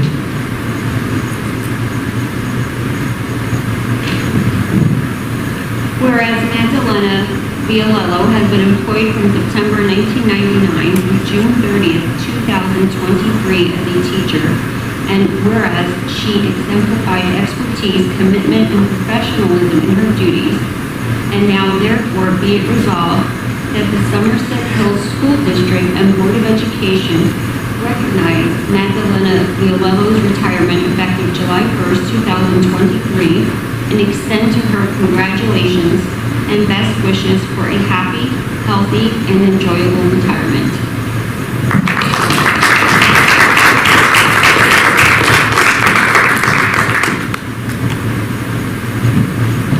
Thank you all very much.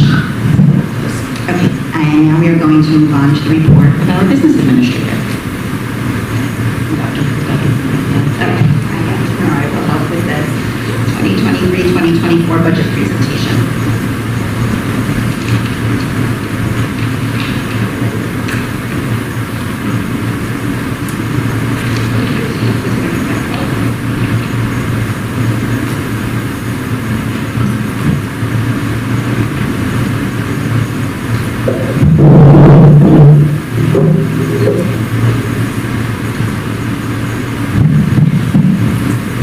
Good evening, and thank you for your kind attention. This presentation is intended to provide the Board of Education with an overview of the elements of the 2023-2024 budget that, if approved for submission, will be sent to the Office of the Somerset County Superintendent for program and fiscal review and approval. Board members, please feel free to ask questions at the conclusion of the presentation, and Mrs. DeMarco and I will be happy to address them.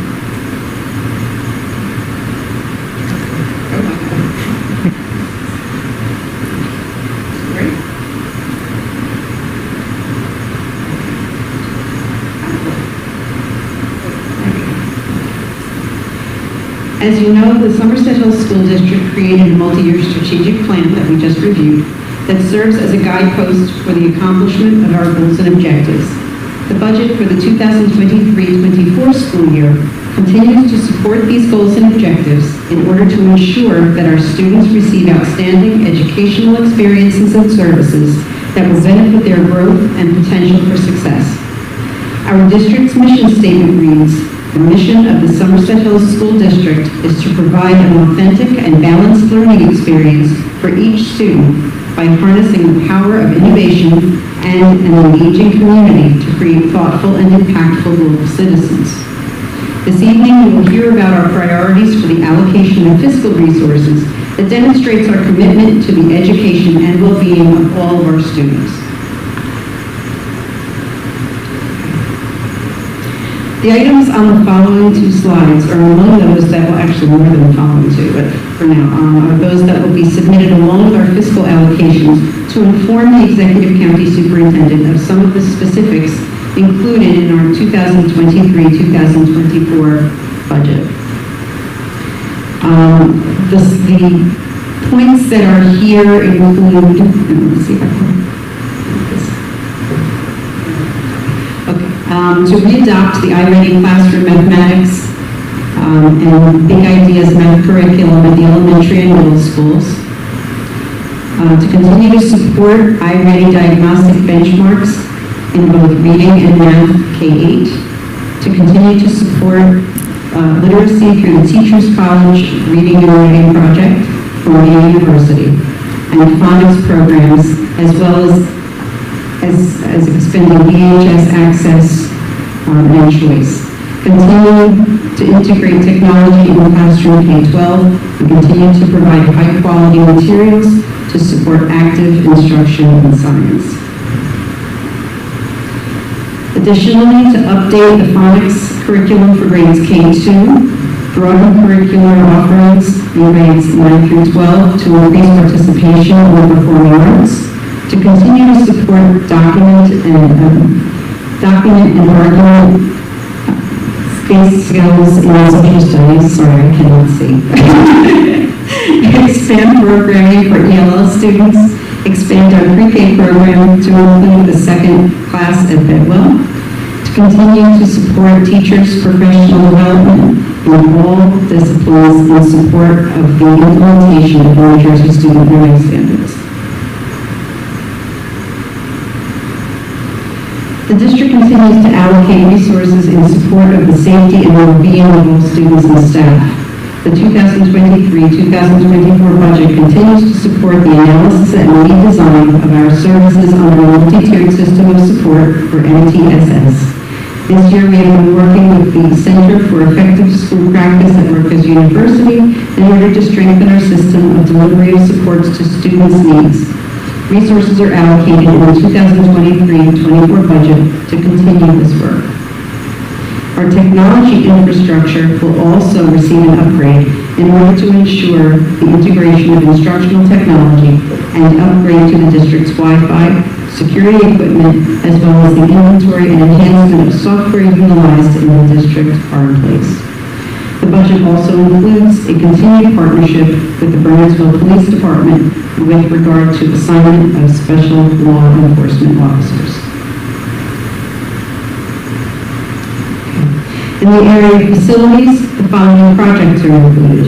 It should be noted that these activities are also included in other plans such as the district strategic plan, the long-range facilities plan, and technology plan. The Olcott turf field replacement is in this budget. Olcott Field grandstand audio upgrade, BHS Pack House light upgrade, the MS Media Center renovation, BMS HVAC upgrade, the district Wi-Fi upgrade. These purchase an additional bus and instructional technology equipment are also included, as are additional various maintenance upgrades. In support of these initiatives, the budget includes 2 additional positions in operational areas and another 2 additional positions to our instructional staff. Now I'd like to turn the presentation over to Mrs. DeMarco, who will take you through the allocation of fiscal resources in more detail.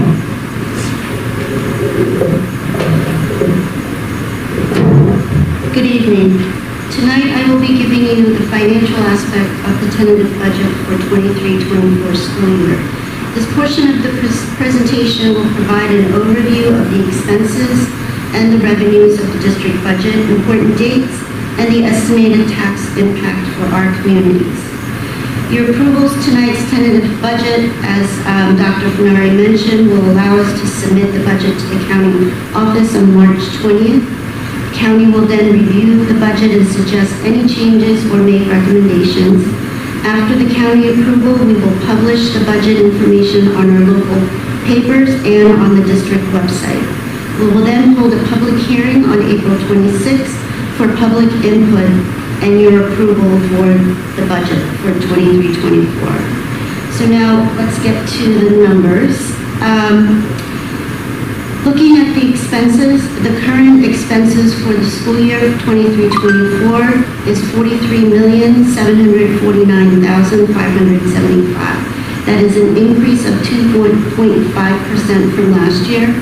Capital outlay is $2,256,100, which is mostly funded by capital reserve. As Dr. Fenari presented earlier, this includes capital projects amounting to $2,216,100 for a total general fund increase of 5.5%. Special revenue grants. These are restricted funds from federal and state grants, including ESEA, other known as Title, IDEA, and ESSER grants. I will explain the details of these grants later in this presentation.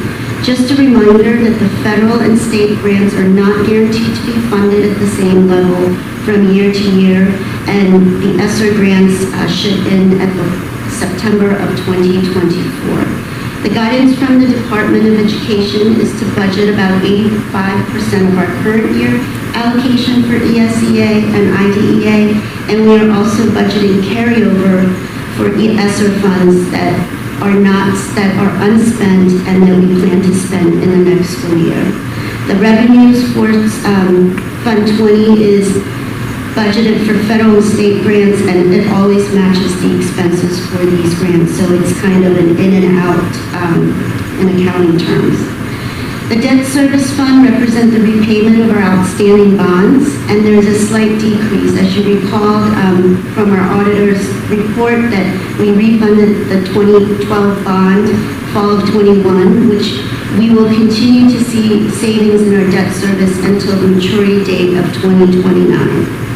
So this brings our total expenses to $50,461,195, an increase of 5.8%.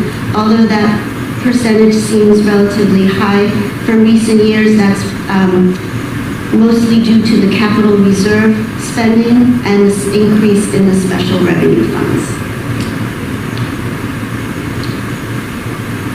Now to the revenues. The budgeted fund balance, we're decreasing this year for 23-24, my apologies, of 27.2%.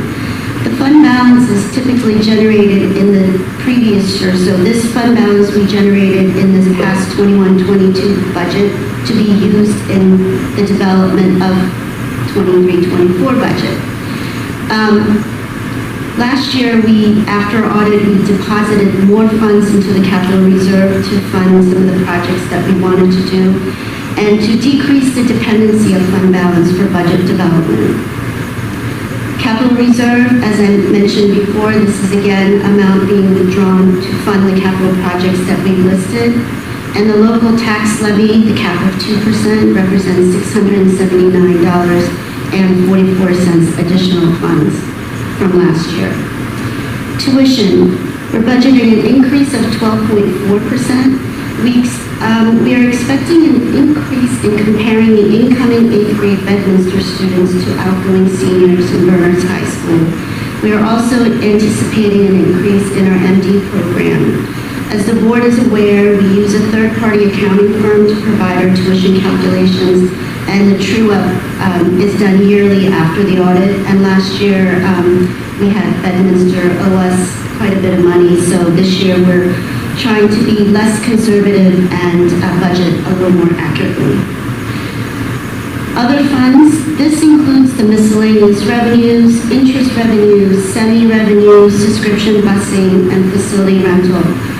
Budgeting an increase of 11.2%. With the schools now being fully open from the pandemic, we have seen an increase in facility rentals requests and anticipate that it will increase, although that is not our mode of getting revenue. Our facilities are so great that there's a lot of outside organization that's always wanting to rent our space for their events. So in our local funds, we're also budgeting a 5.2 increase. State aid. We received an increase of 11.2%, an additional aid of $232,338, which is tremendous. This increase is in the special education category aid and security aid. Just a reminder to the board that although we are hopeful that the board is committed to this number, as we have seen in previous years, the state can cut state aid before the state's final budget approval. The state budget begins October 1st of this year, and they have until that time to make any adjustments. So we're going to keep our fingers crossed that these numbers stay intact. That brings our total general fund increase of 5.5, amounting to $46,005,675, again, mostly due to the increase in capital reserve withdrawal. Our debt service fund, we're applying a budgeted fund balance of $127,110. This is the balance left in Fund 30 from the 2050 referendum project. So after the project ended, we had a balance left over, and what was advised to us is we can't take this money in and use it, so we are giving a debt relief every year, and instead of doing one big lump sum, we kind of spread it out over the years. So we are spreading the remaining balance of $371,000 to debt service, and we'll do that again for the next 3 years. Debt local tax levies, also a slight decrease, and we've also received a slight increase of our debt service aid from state aid. That brings our total debt service fund a slight decrease, and which brings our total revenue budget of an increase of 5.8 to match the increase of all total expenses of 5.8%. And once again, mostly due to the capital reserve spending and the special revenue funds. This just illustrates our state aid that we received last year in comparison to what we received this year, and you'll see the two categories that we received an increase. Special Revenue Fund, these are the Fund 20 grants, federal. I think from the last board meeting, there was a request to have more explanation on where these funds come from and what they're used for. The first item is not a grant, but this is actually a reporting requirement. So GASB before last year implemented that all schools report their fiduciary funds under Fund 20, which is, one of them is the student activity account. So this is just the budget amount that we expect for revenues and expenses in the 3 student activity accounts. So that gets included in that lump sum number. The next is grant from local sources. This includes, but is not limited to, donations received from the HSA, Municipal Alliance, Chef, and corporate donation. So each donation in this account, in our accounting system, is tracked separately, and it's used for the intended purpose. So therefore, the meaning of being restricted. So for example, a couple months ago, we received a donation from the Bedwell HSA for $3,500 for iPad that is segregated in a separate account designated for iPad purchase, and it's only used for iPad purchases. So any unused balance remains there, and if there's an overage, if we can absorb it in our regular account, we'll do that. Next category is other restricted entitlements. These are non-public funding that we manage on behalf of non-public schools in our communities. So the non-public schools in our communities do get funding from the state of New Jersey, such as for their technology, security, textbooks, nursing, home instruction, and compensatory and supplemental instructions that they need for their students. This all funnels through us, and we reimburse the non-publics.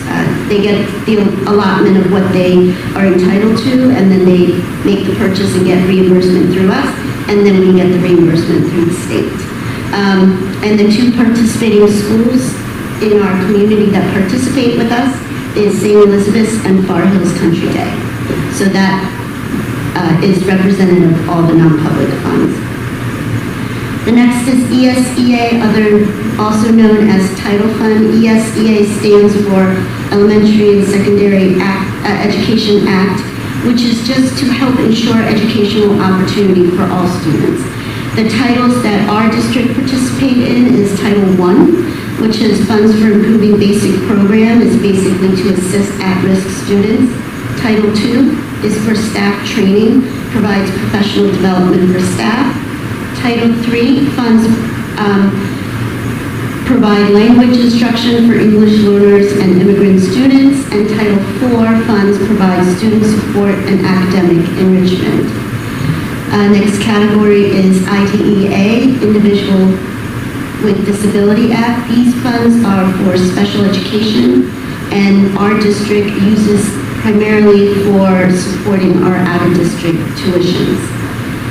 The title funds, the ESEA and IDEA, are pretty standard that we get every year. Although they're federal funds, they are still managed by the state for application approvals and reimbursements and things of that nature. The next one is ESSER 2, stands for Elementary and Secondary School Emergency Relief Fund, also known as the CARES Act. I believe you remember hearing a lot about this in the past couple of years.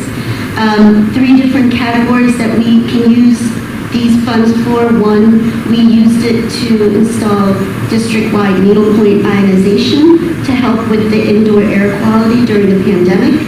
We also use these funds for academic enrichment for students and mental health professional development for educators and mental health support services.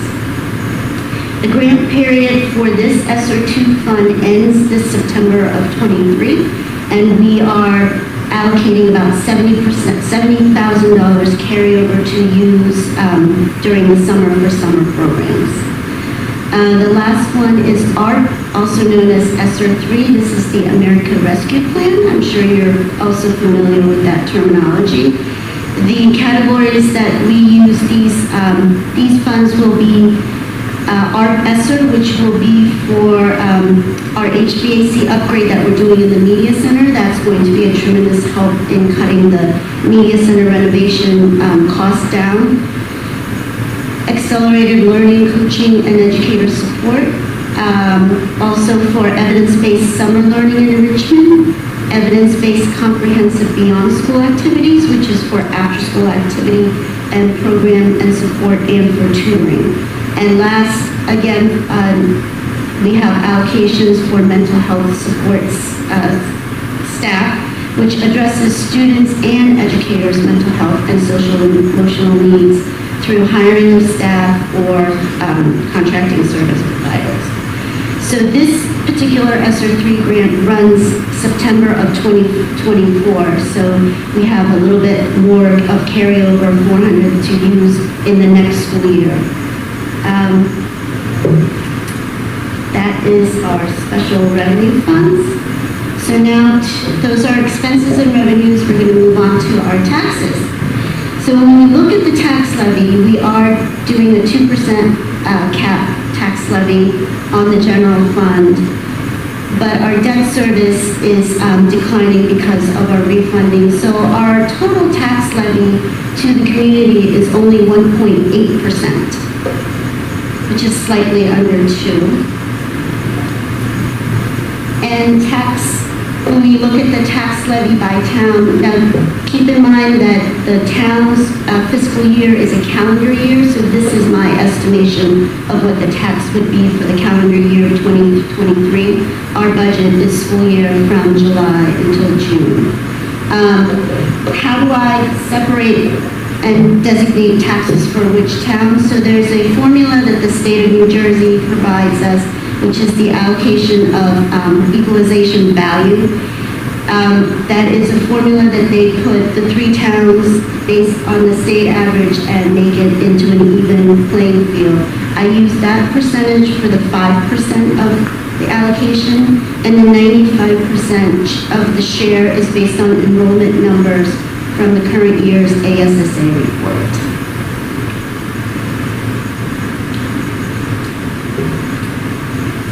Estimated school tax rate.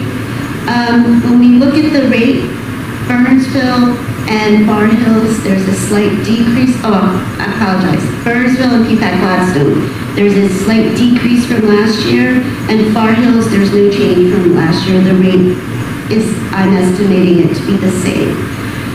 Although we increase the tax levy by 1.8%, we're still seeing a decrease in the tax rate because our assessed values in each of the towns are increasing more proportionately than what I'm levying for the schools, so that's why you're seeing a decrease. So how does these rates affect your tax bill? You can take your home's value, divide that by 100, and multiply by the rate of the appropriate town that you live in. So for example, if you live in Peapack Gladstone and your house is assessed at $600,000, you would divide the $600,000 by 100 and multiply it by the 0.826 rate to get $4,956. So that number represents the portion of your tax bill that is designated to support the schools. And again, this is just an estimation. I'm sure the towns will do their own valuation, but it's pretty close. Projected enrollment. So as the board is aware, we do get input from our demographer, which is fairly conservative. As of today, our district is 37 students above what was projected last year this time. So that's good news.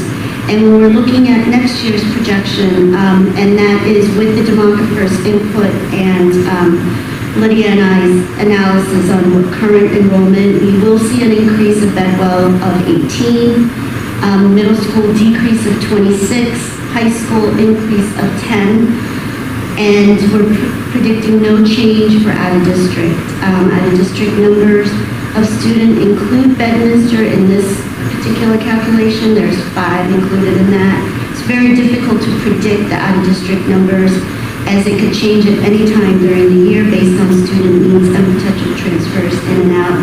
We are basically projecting no change in overall enrollment. The total enrollment next year, we're increasing it by 2 students.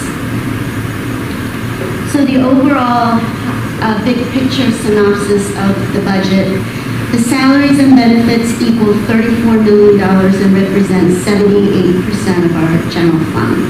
This increases about $1 million over from last year and 2% from the, and represents 2% increase from the previous year. Special education, tuition and other services, we're actually seeing a decrease from last year of 2%. Last year we were at 10% and we're down 8%, and that's just all the diligent work from the special services department along with everything else, and us being in the student movement, which, as I said, is totally unpredictable. Transportation stays the same at 5%. And all other represents 9%. So the pie that's 9%, that includes utilities, which is 2% of that. So the remaining 7% of that giant pie is for general school supplies, textbooks, professional development, technology supplies, maintenance, custodian, other educational supplies that is not special ed, on top of everything else that the district has to fund. So in essence, 7% of our general fund is discretionary. All the others are fixed. So that concludes my budget presentation for the numbers. If anyone has any questions for Dr. Fenarina.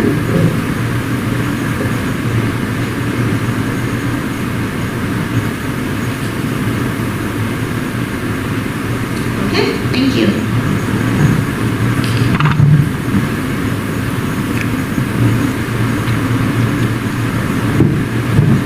Okay, thank you very much for that.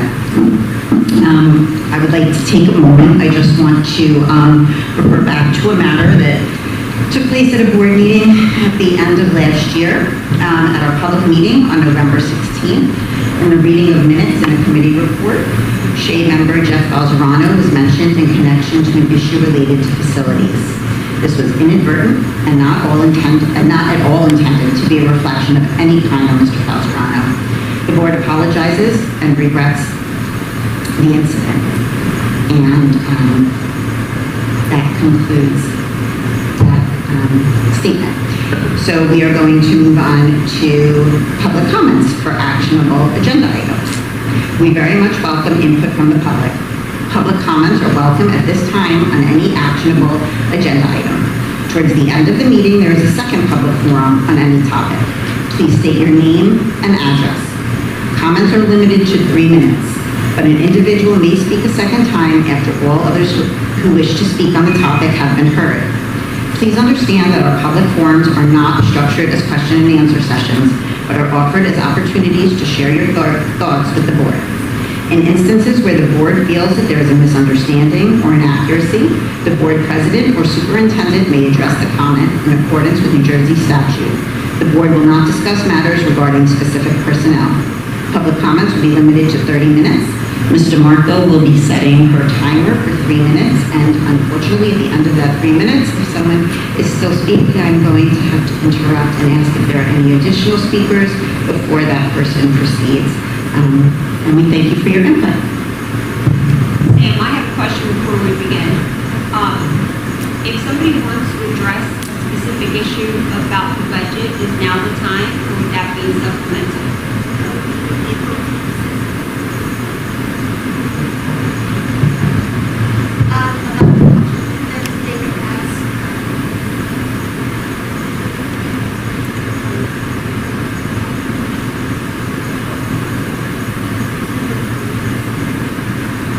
Do you mean a member of the public or a board member?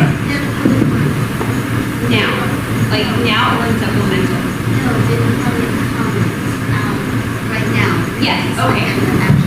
But this is a question and answer, so we can ask. Right, thanks.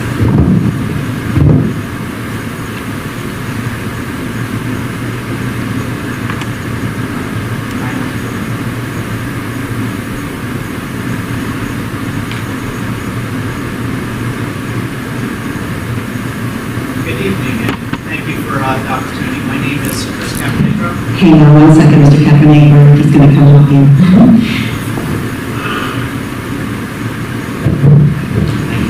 Thank you. Good evening, and thank you, each one of you, for contributing your time and effort towards being on the board here for the school. It's very important to me and my family. My name is Chris Caponegro, and my family resides at 24 Lloyd Road.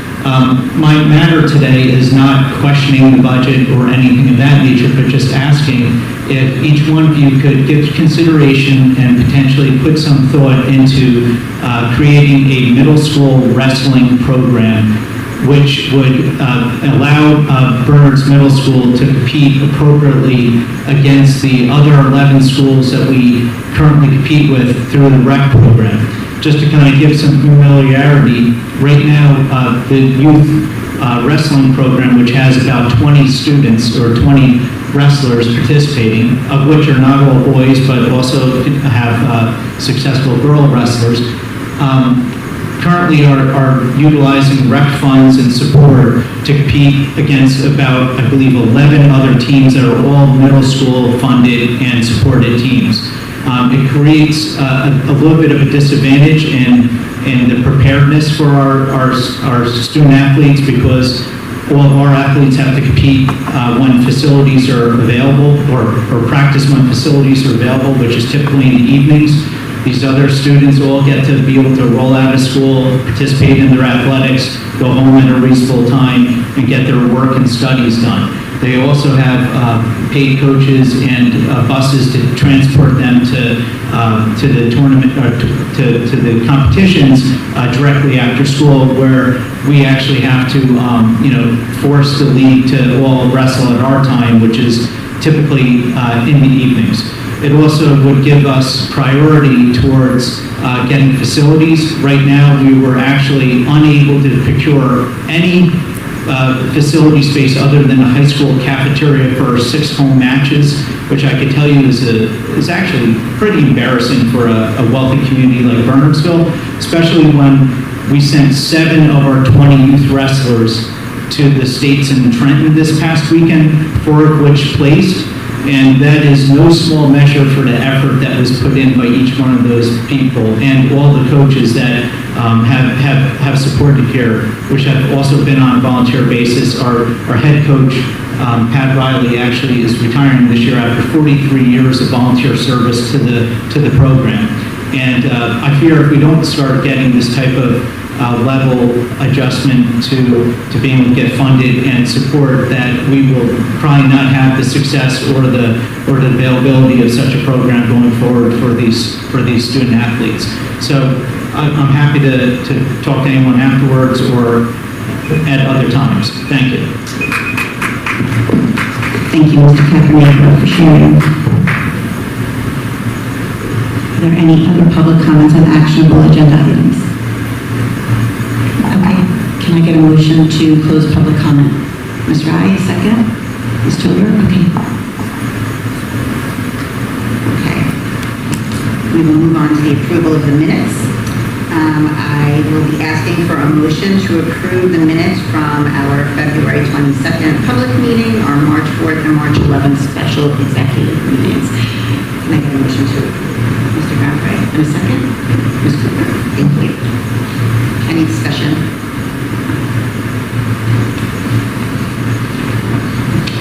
Okay. Roll call, please. Mrs. D. Grunfried? Yes. Ms. Gills? Yes. Mr. Joyce? Yes. Ms. Nathans? Yes. Mrs. Santoro? Mrs. Tober? Mrs. Rye? Yes. Mr. Baker? Yes. And Ms. Cooper? And Mrs. French? Yes. Motion carries. Okay, thank you. And now we are going to move on to the report of the Finance Committee. Mr. Baker. Good evening. The Finance Committee met last Wednesday, March the 8th, for 45 minutes. All committee members were there, along with Dr. Ferrari, Dr. Butler, and Mrs. DeMarco. And we talked about 3 items. Before I do that, I want to thank Mrs. DeMarco and her staff for getting us a clean audit again.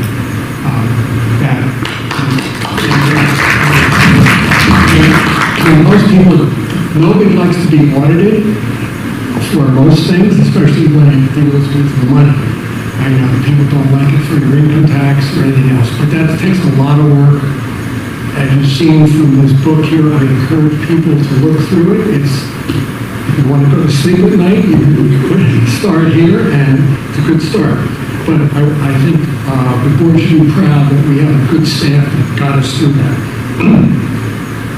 We talked about the budget, of course, and I appreciate the slides here, and I'm not going to go into all of that. But I think the most important thing is, I think for taxpayers, is I always try to make, how do you figure out what you're going to pay, individually? So I live in Bernardsville. We all got a little postcards this week. I don't know what, it was a feedback last time. So on that postcard, it tells you what your house assessment is going to. So I did mine real quick, went up 3.3%. Right, that's my house, different than your house because everybody's different. So if you take a look at this tax impact, and this is the market talked about, if you go to the page we have. So in Bernardsville, the number of assessed value is going down 2.7. So subtract 2.7 from 3.3, and that's what my taxes are going to go up, which is less than 2%. So everybody's income tax in all three towns is very individualized. And then you got to look at what the borough will charge, what the county will charge, and what the library charges. And the library is a fixed fee, so that's going to go up. But I think what's happened here, the assessed values in all the three towns are slowly going back up to what they used to be years ago. So other than that, I think it's a great budget, and I think keeping with the 2% cap, and I'm encouraged by our debt service is slowly going down. If you look in your budget book, when we hit 25, 26, it falls off remarkably, and it goes that way to 2029. So the committee talked about the budget, and we're in favor of voting for that this evening. Second item we talked about was PPAC Gladstone Bank, where we deposit most of our money, has a program called Positive Pay to prevent fraud, and they will provide us with a 24-hour warning if an automatic debit is taken on our account or a check is being cashed that we didn't write. We want to work out the mechanics of that, so Mrs. DeMarco's going to check into that. But on a personal note, I'm treasurer at a nonprofit, much smaller than the $40 million we have. But 2 years ago, they sent me an email in the morning that somebody took out two withdrawals totaling $3,000, and I called them up immediately and was able to stop it. So that saved our little nonprofit over $3,000. So it works, and so if we can find some more about the mechanics of it, and if Mrs. DeMarco thinks it's going to work, then we will come back for final approval. The last thing we talked about was the HVAC software for all schools.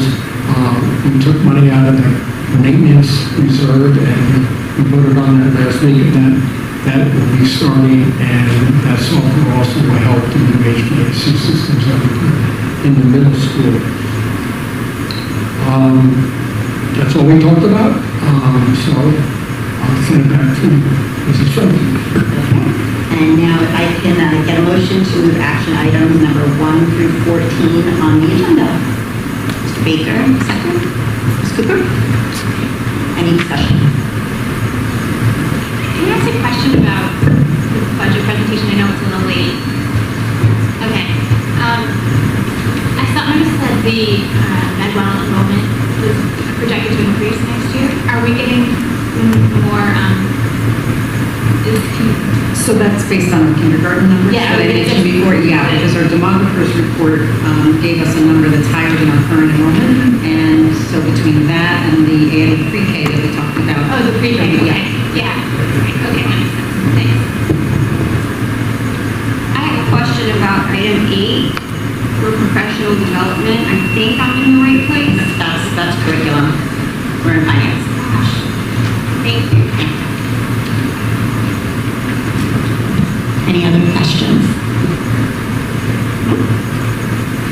Okay, roll call, please.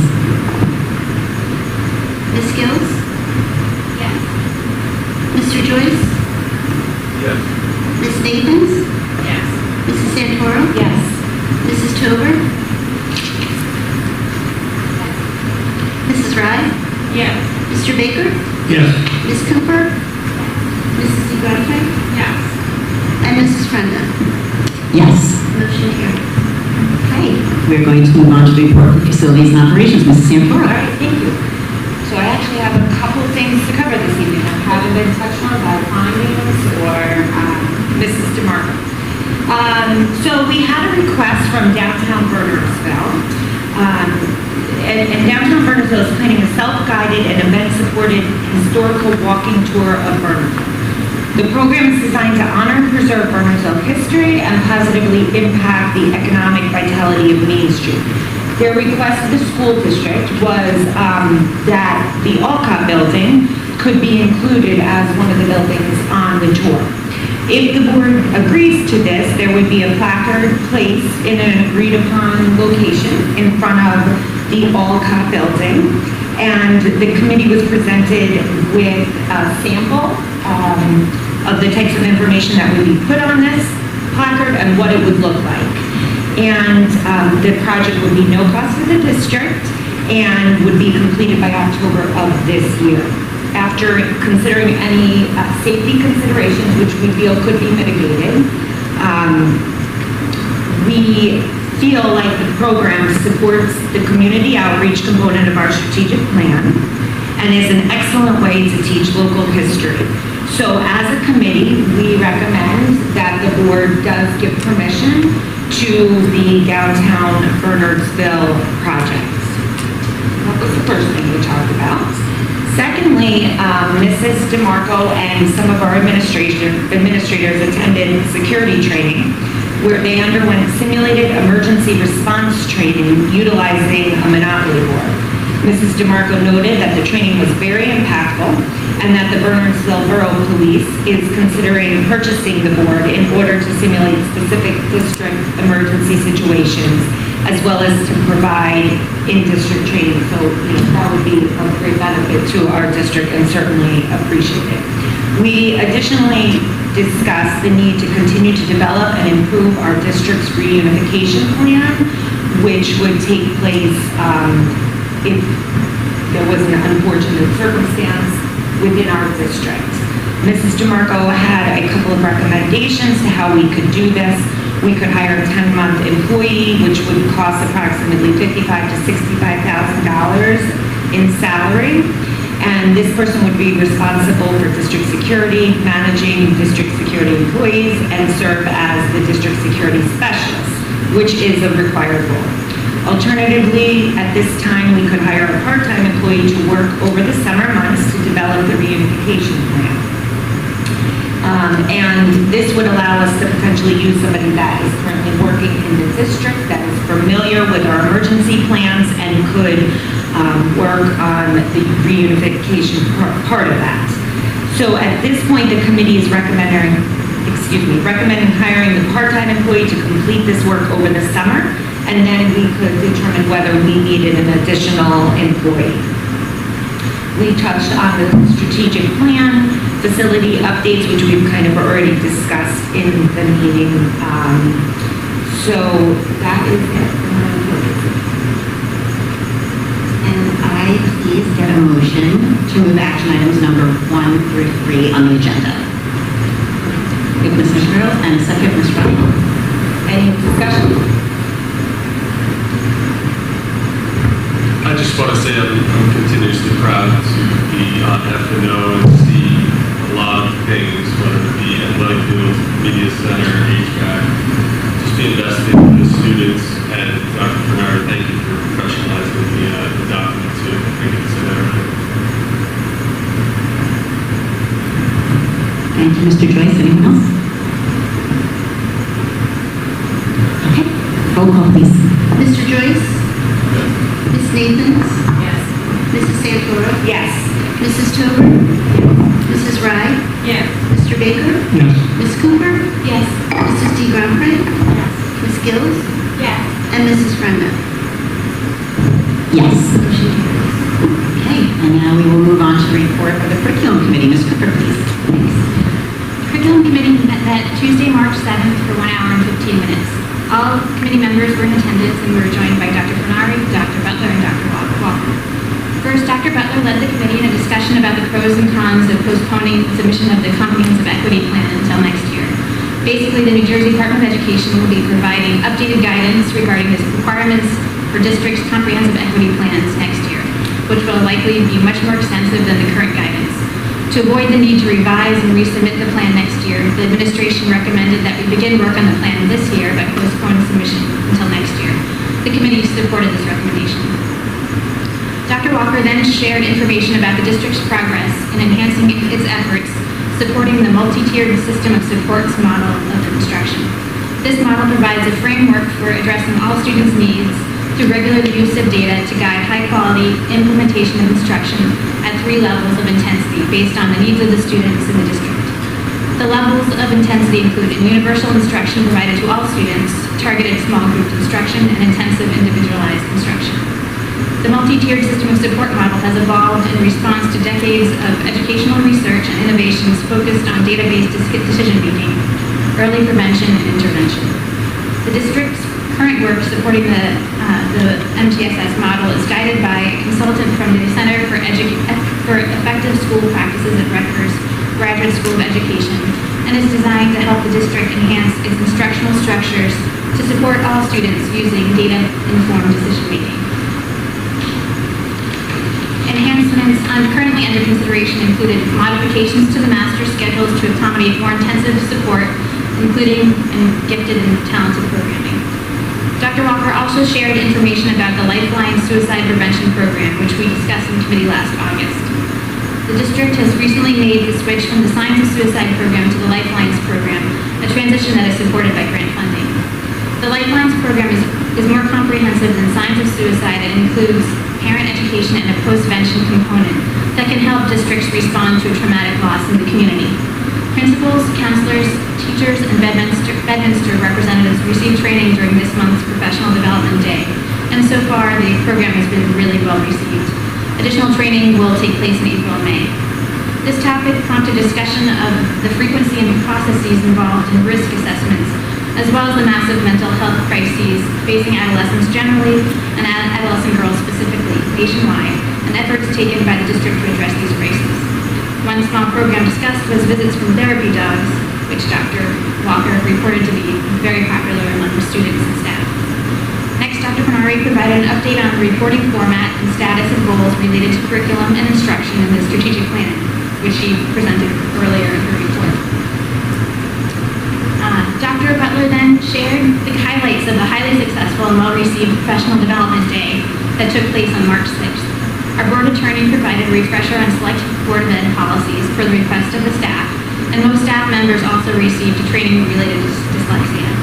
Teachers and counselors also received training tailored to their roles and interests on a wide range of topics, including sheltered instruction, iReady mathematics, phonics, neuroscience, epigenetics, diverse childhood experiences and resilience, engagement with social and emotional learning strategies, Common Lit, Access 2.0, Big Ideas Math, Immigrant History, Elevation Strategies for English Language Learners, and supporting LGBTQ students. Finally, Dr. Bernari informed the committee that Mr. Catelli will join us at the next meeting to discuss district's plans for ELL staffing and programming. She also mentioned that the administration is collecting information on current practices and policies regarding the timeliness of the return of student work. More information will be shared at upcoming meetings. And that concludes my report. Okay, thank you. May I get a motion to approve action items number 1 through 3 on the agenda and the additions on the addendum for numbers 1 and 2? I'll make a motion. Okay. October 2nd. Any discussion? I have something. I'm sorry. No, go ahead. No, this is right. Go ahead. No. Okay. This is in regards to curriculum and hiring, what we discussed last month. And I'm just going to briefly say I'm a bit disappointed as the only elected minority on this board. I want to speak about the importance of merit-based hiring practices. This issue is not just an academic debate for me, it is personal, and it is also timely as we search for a new superintendent of schools. Ms. Gills, I'm sorry. What action item or discussion point in curriculum are you, is that personnel? Hiring practices? Talking about it'll touch on curriculum, but as long as it's personnel. If it's related to hiring. The first issue, I was told I was wrong, I was actually graded, but I look at If it touches on curriculum, that's fine. I'll wait till personnel touches on both, but I'll let Mrs. Rye go then. I just wanted to comment on the commitment to suicide prevention and letting parents know how they can help their children. We see a lot of children in crisis right now, and the statistics coming out of Washington and even the state attest to the fact that children do need this support, and it's very important. Also, as an English language arts teacher, I want to commend the use of Common Lit. I've used it for several years in my classroom, and I find it to be a very valuable tool for both assessment and, in specific, differentiated instruction. Thank you.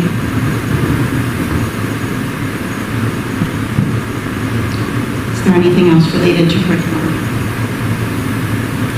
Okay, thank you. Roll call. Ms. Nathans? Yes. Mrs. Sanborn? Yes. Mrs. Tober? Mrs. Rye? Yes. Mr. Baker? Yes. Ms. Cooper? Yes. Mrs. D. Roundtree? Yes. Ms. Gills? Yes. Mr. Joyce? Yes. And Mrs. Ryder? Yes.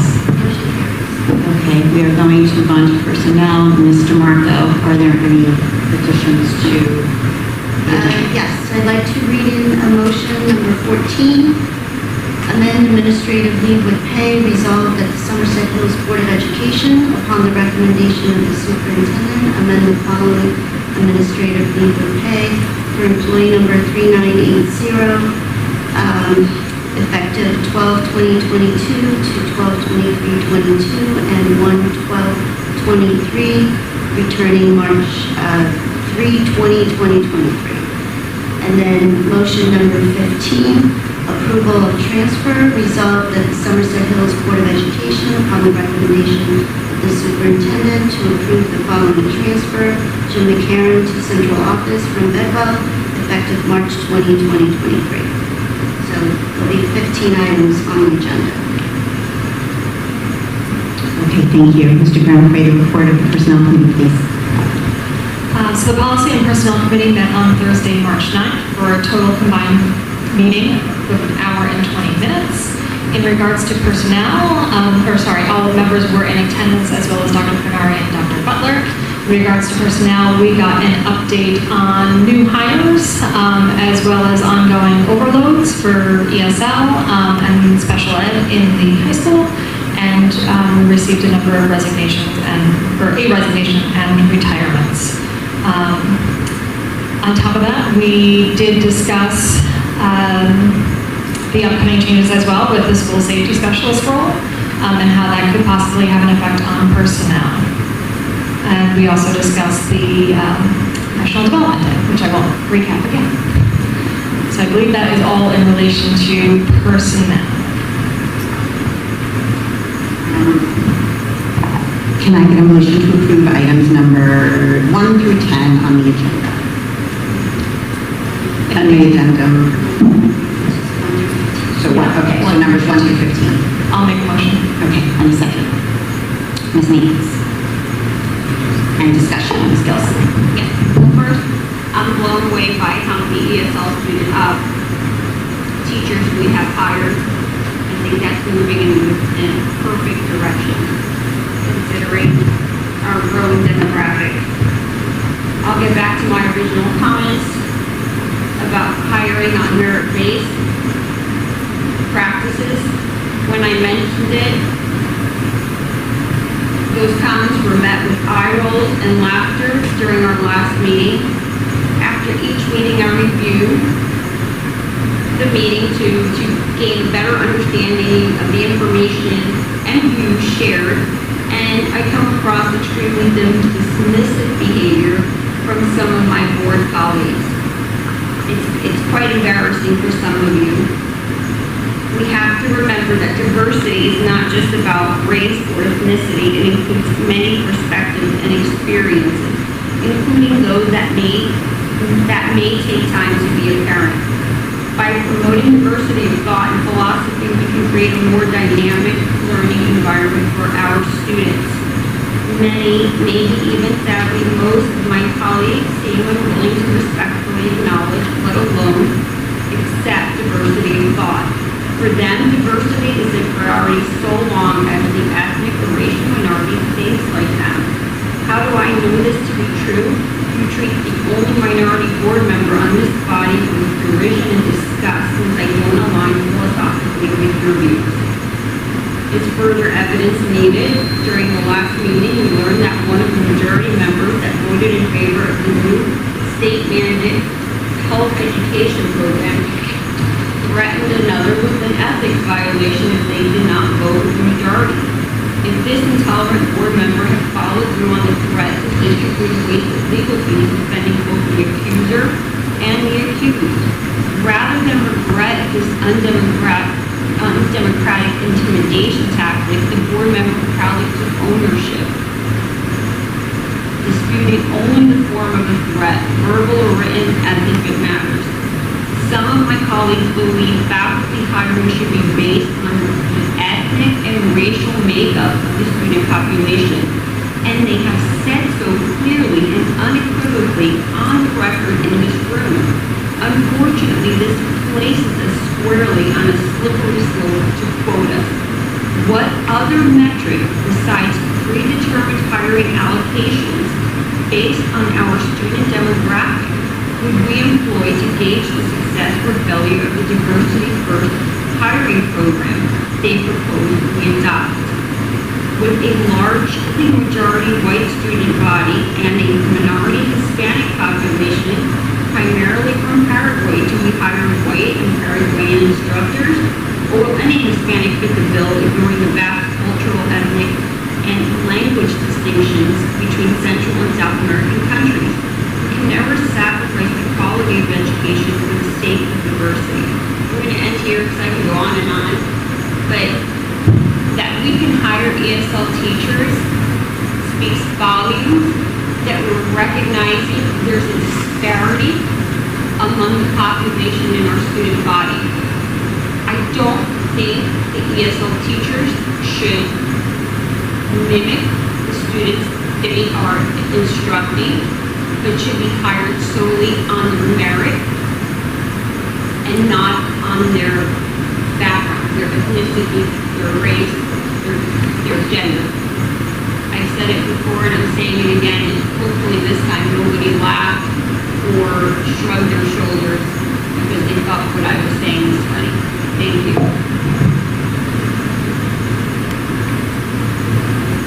I think I'd just like to comment on that. I think first of all, I think the diversity consideration should be considered when hiring. I think but I do more than that. I think we need to trust our administrators to make hiring decisions that will be in the best interest of our students. And I also kind of object. I'm just going to make sure everybody else has their mics turned off because I can hear feedback and I know people at home have trouble listening. So I think we need to trust our administration. I feel like some of their comments imply that when we're considering racial and ethnic diversity, hiring racial and ethnic diverse candidates implies that they're not qualified, and I think that that's a very dangerous, slippery, and almost offensive comment. But I also, more than that, I think developing a racially diverse workforce has long been cited as crucial to improving student performance, especially among Black and Latino youth. Studies show that students benefit when they have access to teachers of color, but this is especially true for minority children. They have better academic performance, improved graduation rates, and are more likely to attend college when taught by teachers of color. They also may be more likely to become educators themselves, finding leading to the expression, "You need to see it to believe it." Now, as we grapple with the prospect of student learning loss in the wake of COVID, especially among minorities, whose lives have been disproportionately affected by the pandemic, I feel like the need for increased diversity among our teaching staff is more acute than ever.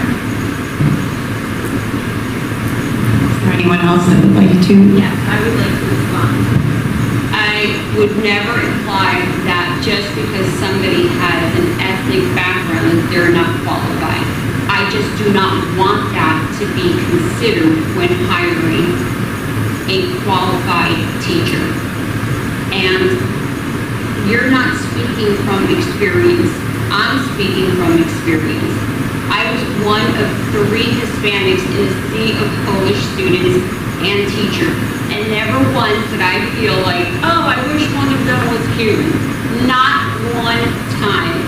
And I was an A student. And in high school, the same way. Not once did I look at the faculty you think, gee, I wish they looked like me. So, I mean, maybe I'm an anomaly. I don't know the studies you're citing. The only time I saw ethnicity was when I was a teacher and I saw those students coming in and they reminded me of me when I was their age. Scared and not knowing a language. But as a child, what you're saying was not my experience. And maybe you're coming from a different place than from where I'm coming, but that was my lived experience. Not once did I wish, geez, I wish that English teacher was Cuban or spoke Spanish or anything other than I'm glad that teacher was qualified. I mean, I don't even think I even felt that as a student, but I did think those teachers were great. But never once did I wish, if they only looked like me, I would get an A+ rather than an A. And maybe you have a study, I'm coming from my lived experience, that nobody here, an elected board member, can say they've experienced what I have. And I appreciate your perspective, but it's not what you've lived. I mean, it's kind of strange for you to tell me that. I mean, there are other types of minorities besides racial minorities. But anyway, you're speaking for yourself. I'm not. Is there anybody else that has anything?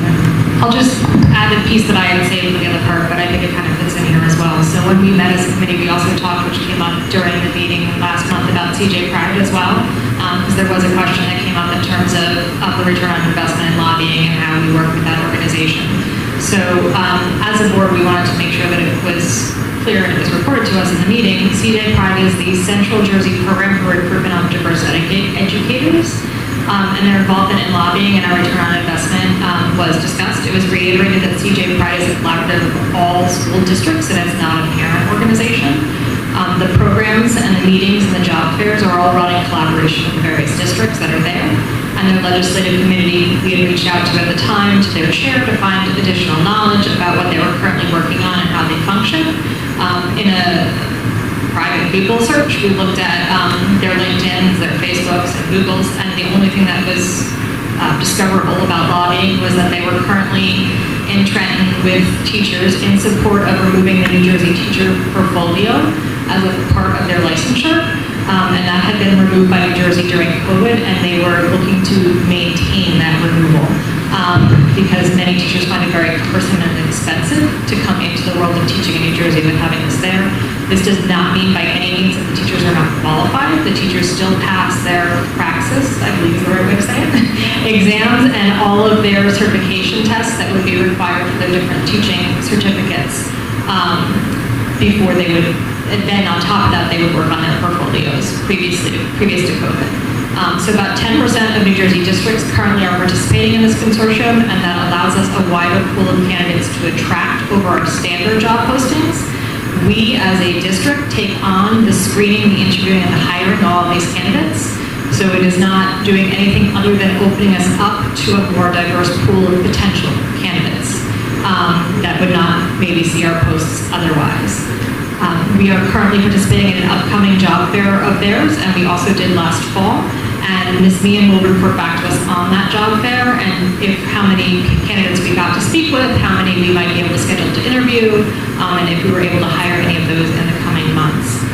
We do expect organizations similar to this that are consortiums to continue to grow just because of the challenges of recruiting in the state of New Jersey and how there is such a teacher shortage. So more and more districts and more states across the country are looking to collaborate to try and find the best ways to reach the biggest pools of candidates that we can. So just to frame, we are not necessarily looking for specific diverse candidates, we're looking for qualified candidates across.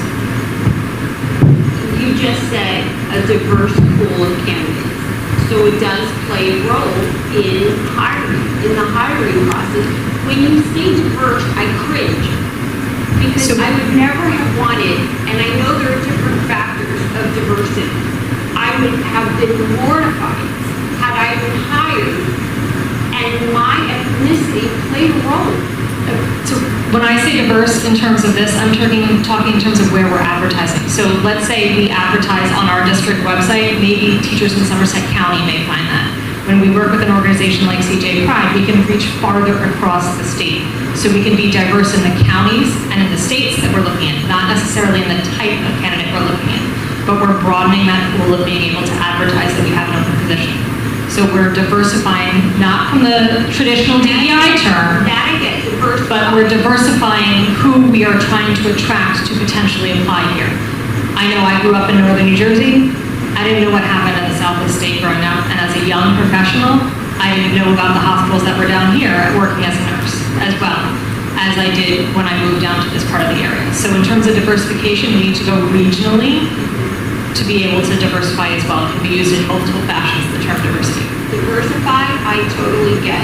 A diverse pool is something completely different. But I understand what you're saying. You're diversifying our manner of recruiting. That I understand and I agree. Although I think we also come from a different time where we didn't have the internet. If people are really interested, they look at districts and they look at their postings. But if you think that we need to be more aggressive, then I'm with you. I think considering our shortages, we need to be as aggressive as we can be to try and get the best candidates in here. The best candidates. I agree, and I think we actually do have a very diverse workforce. That's what is out there in the world. That's what I want my children to be exposed to. And in all honesty, I trust the administration. I'm just looking at people's names. I have no idea what they are. I don't know if they're male, female. It's just judging by a name. I don't know what their background is. Exactly. So that's all our role is to trust the administration with what they're doing with their hiring practices. But in hiring, I do believe they have very strict qualifications of what they have to meet and what they have to be, and then you can choose. I think they might be better in this classroom, or I like the way that they engaged in this capacity, or they have these extra skills in science, or whatever, which is what I trust is happening. And I just want to clarify on the agenda, I'm not sure if these are who you're referencing, Ms. Fields, but these ESL teachers that are... No. No, I'm not. Okay. I'm saying I'm happy about their hiring. Well, but when you're saying hiring, I just wanted, if you're speaking about, I don't know, if they're actually overloads, and those are teachers that are already employed in our district, and because we can't find educators, they are actually taking on additional work and being paid at a prorated amount to their salary. So these are current educators already employed by our district who are covering additional classes because we cannot find educators to fill those spots. And the reason that we are reaching out to all organizations possible to widen our recruitment pool. Okay, and I don't want my words twisted that I don't trust the administration, but we never fly blindly, and it was a board member who did say diversity should absolutely play a role in hiring, and that's something with which I do not agree. Just because, I mean, I can't be any more clear than I have been. We look at their qualifications, if they happen to be Hispanic or Black or gay or straight, it just should never matter. I mean, obviously, if you need a bilingual teacher, they need to speak Spanish. Whether they came by that as a native speaker or they learned it, should not matter. But there are members who do believe diversity plays a role in hiring because I want my kids to be exposed to different people. Look around, we're exposed to different people. We don't need to specifically hire for that. Okay. So in addition, just for an informational point, because we were talking about the job fair, there is another job fair that we're going to participate in, and it's on our addendum to have several of our administrators and our HR specialists attend the TCNJ job fair, which is another very large, well-established job fair in the state of New Jersey. So we're literally looking everywhere we can to find the best and brightest to bring to the district. And, you know, for the edification of everyone at the table, as a district, we are required by state and federal law to be equal opportunity employers, meaning that we cannot hire on the basis of race, religion, creed, etc., gender. That's not, so when we look at a candidate, we can't even ask someone whether they have kids and, whether they want to drive an hour. We can't ask them any of those kinds of questions. Our questions when we interview are purely about skill set and questions that we glean from the documents that they provide to us, where, all of their credentials and their experiences that they put on a resume. So the job fairs that we attend are intended to, again, widen our pool of applicants so that we can literally find the right fit candidates for our positions. Thank you. Dr. Canary, I want to thank you for that, because I did just want to make mention that there are very strict employment laws that we operate under. And, I think it is important for the public to understand that we have policies and employ attorneys and have superintendents that abide by these very strict hiring employment laws. I also would like to say diversity in the workforce is nothing new. It is everywhere. It was not created here in Somerset Hills. It is on every website you go to, whether it is a private corporation or another public entity. It is on every university. It is something that we are going to embrace continually going forward. Okay, I'm not going to embrace that, and no offense, but you were the one last month who said diversity should play a role in our hiring. Okay, I'm actually going to add, I do have one question. Do we consider alternate group candidates? If an alternate group candidate comes to us who has a very sound background in the subject area, and I'll give you an example. Say now, we're in a district, and let's pretend that we are in a district that has a vocational technical program, and we are having a horrible time trying to find an auto shop teacher. I'm making this up. It would be more likely that we would find someone who is a practitioner who would then get their license through an alternate route program, but they would still have to have passed certain state requirements and then go through alternate route to get that certificate. But yes, I years ago when alternate route was a booming way to enter the profession, I coordinated in my school district. I was a coordinator for an alternate route center, and I taught alternate route candidates. So sometimes you find gems in the alternate route program. It's not the main way that we get our candidates, but sometimes we do find just the right person for that kind of program.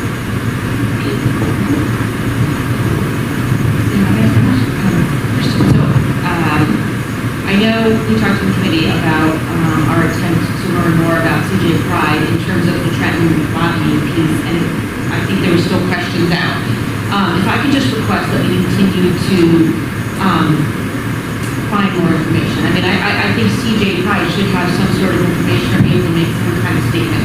I just find it odd that lobbying piece and the governmental affairs piece is very much buried on their website.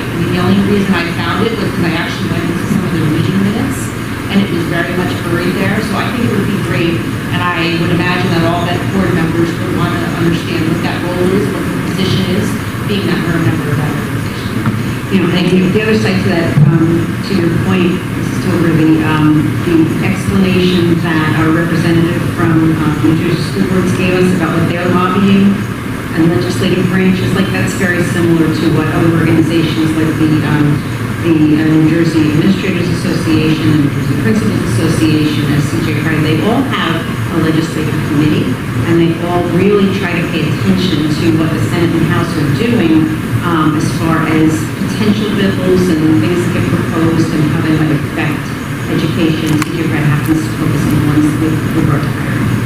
I think it would be great if we could even, as a member, get minutes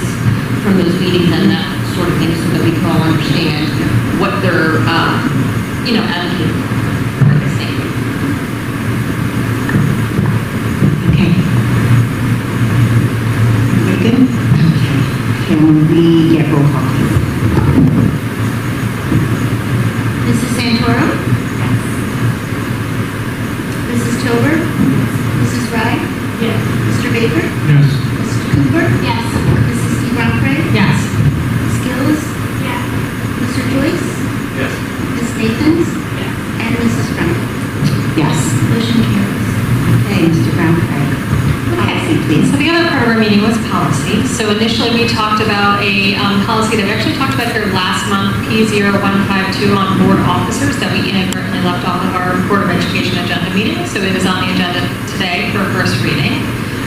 We reviewed any policies and any feedback that we reviewed last month in first reading that were now in second reading, which there were quite a few. And that the conclusion of the one in first reading tonight and those that are in second reading tonight will complete our Strauss Esme alert of 229 for updates. So those are there for approval. And then we also, make sure I'm not missing anything, sorry. We also had a discussion that was brought up by a board member in regards to policies and our website in terms of if they could be translated into Spanish or any other languages that may be needed within our community. And although our website currently is not capable of doing that directly, it is being looked into in terms of technology. We did discuss that the website documents could currently be translated through Google Translate. So you can take the whole document and put it, or sorry, the website does translate to Spanish, but the documents don't. See, I'm even reading my own notes wrong. So the documents that we have there listed for policy, we would have to then put into Google Translate to translate the policies, but the website itself can be translated if you click on the top. And we are, right now, the Google Translate option is pretty cumbersome for users, so we are looking at other options. I sent some things to Dr. Butler today for your perusal. There's a way to take a PDF now and translate.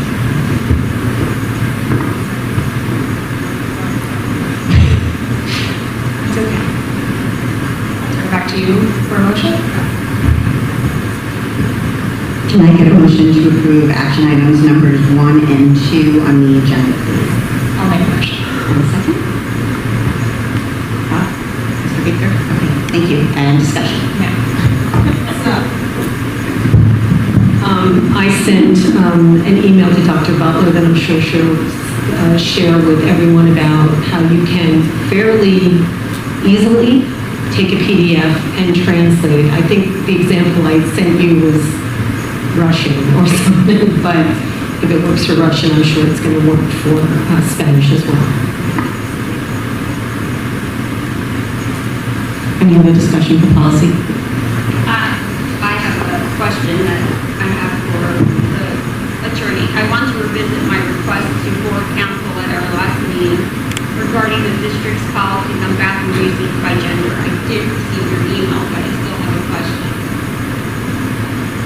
As the college reported at a previous session, a serious infringement of those policies may have occurred, and it indeed seems it did. The New Jersey Department of Education issued guidance to all schools in February 2020, stating that all students must be allowed to use the restrooms corresponding to their gender identity. The district should provide additional privacy options if requested.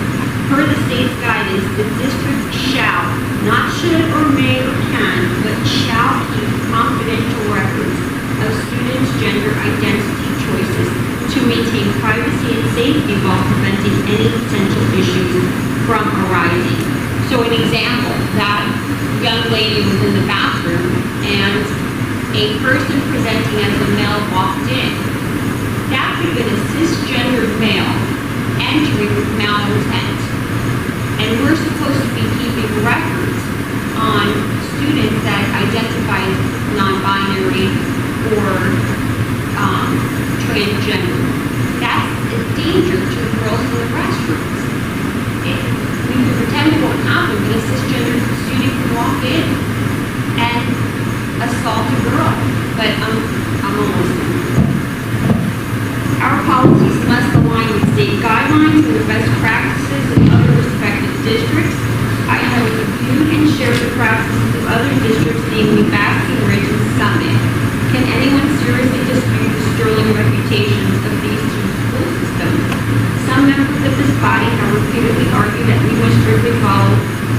state guidance and mandates or risk serious repercussions, including the often cited and ominous-sounding state takeover.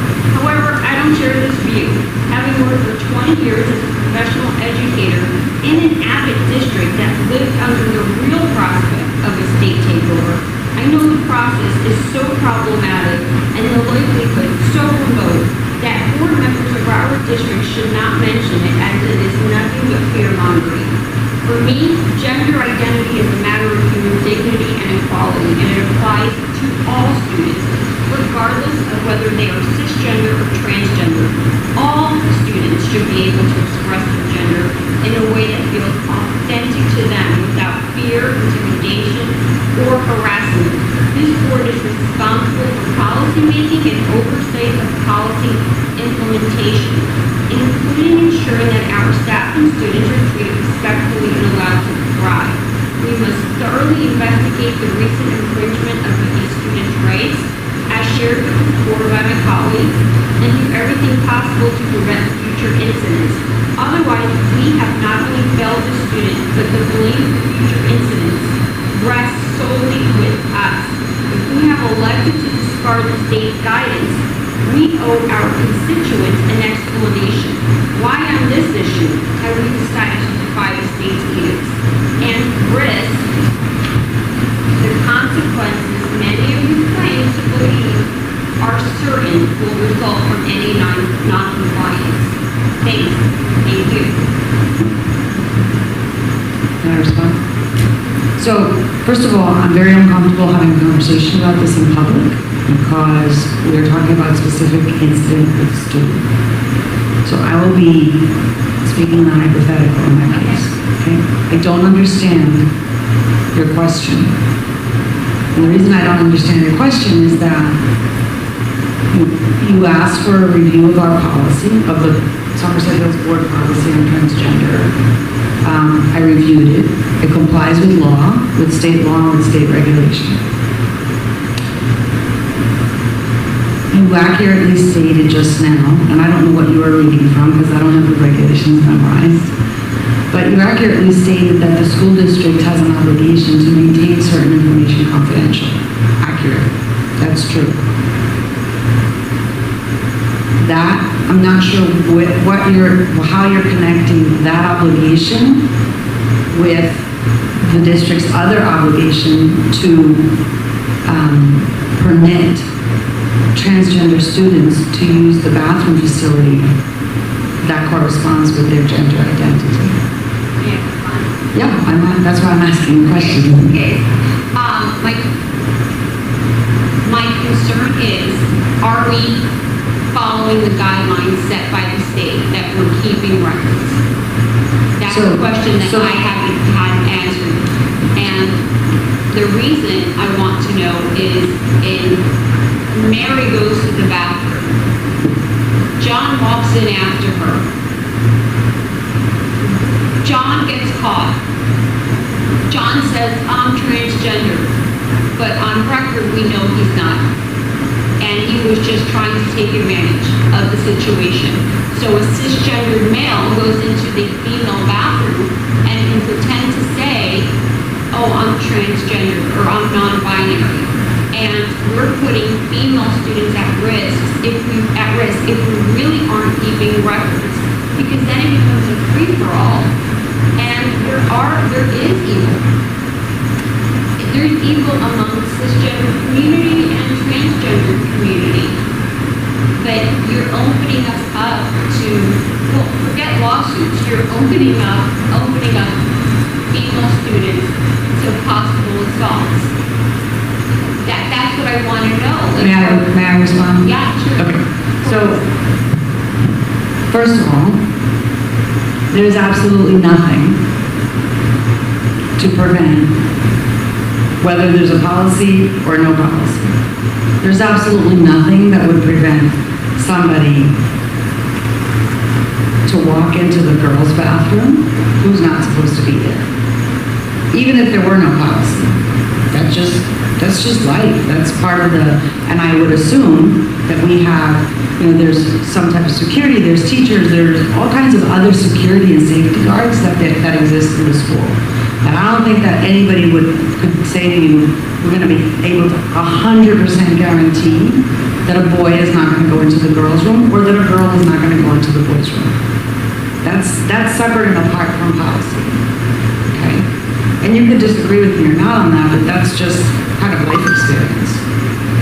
In terms of records, the records that are referred to in those policies and in the law, those are the types of records that they're talking about is if a student whose official name is John Doe comes to a teacher or to the principal or to the guidance counselor and says, I no longer want to be called John Doe, I want to be called Jane. The school is obligated to refer to that child as Jane. Not to change their official record because their birth certificate may say John, but that child wants to be called Jane. So those are the kinds of records that they're talking about in those policies.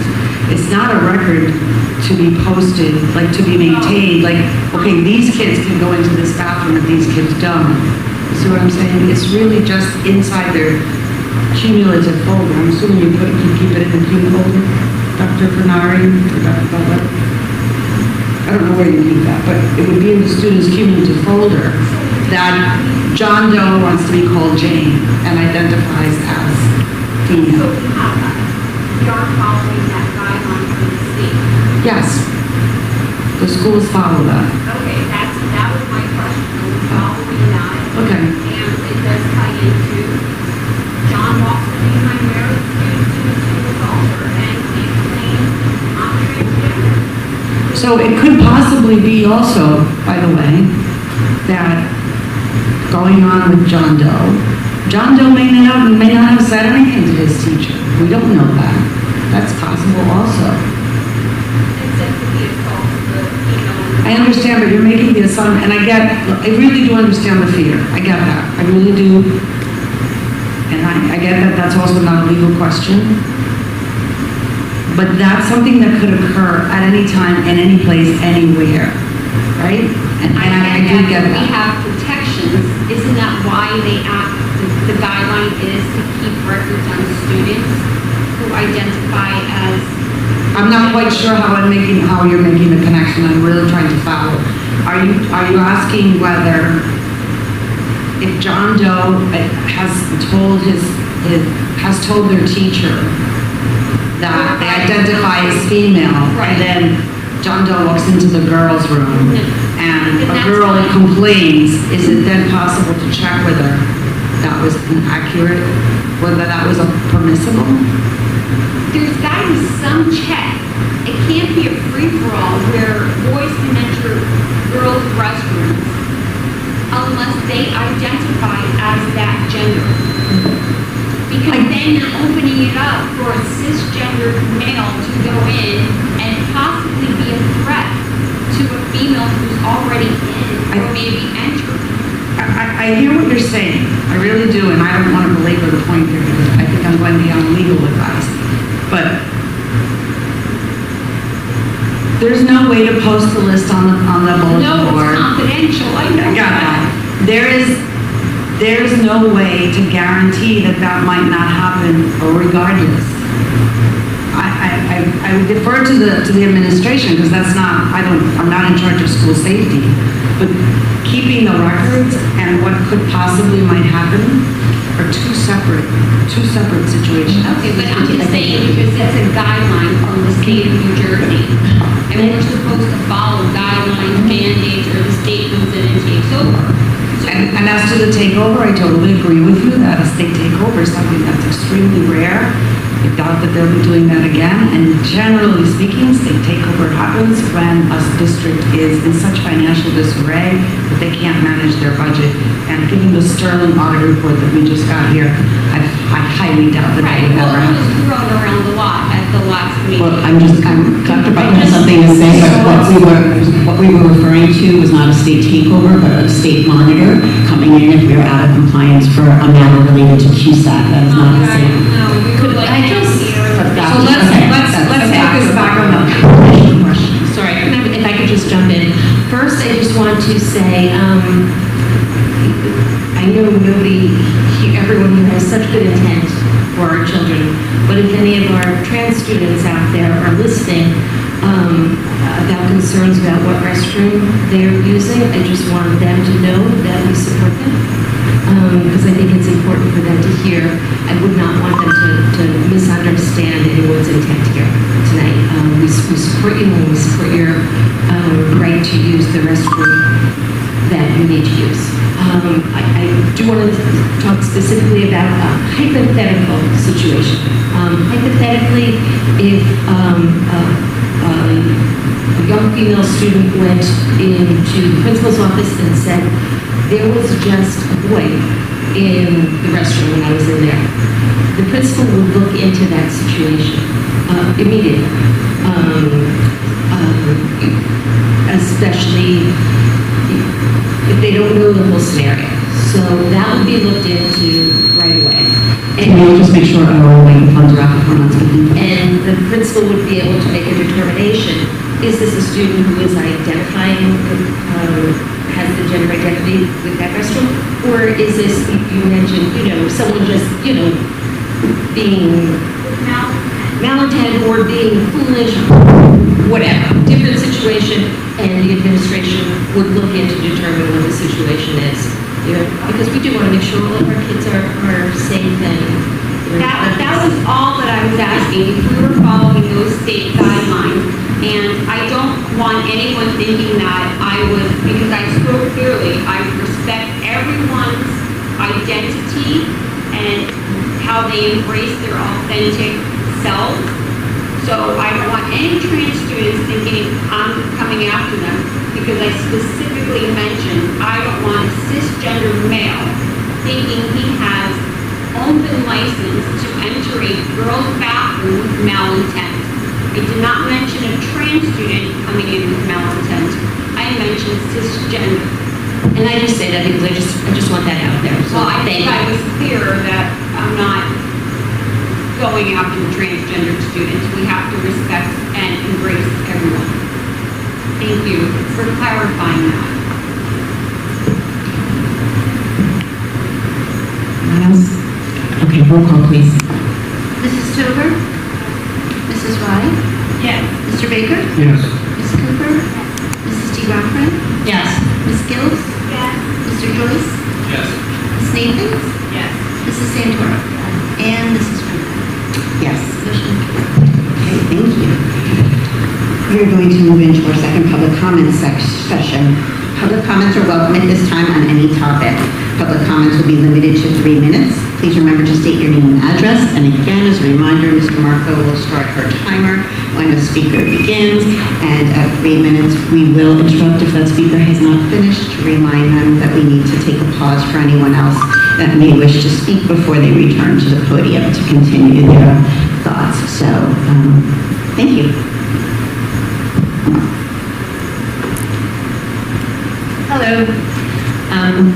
Wait a second, I had to break this all out so I didn't forget anything. My name is Allison LeBrere from 10 Stevens Street in Bernardsville. I have 4 kids, one in college, one in high school, and 2 in Bethel. For the last 2 meetings, I have listened at home to 2 board members continue to make transgender students out to be predators.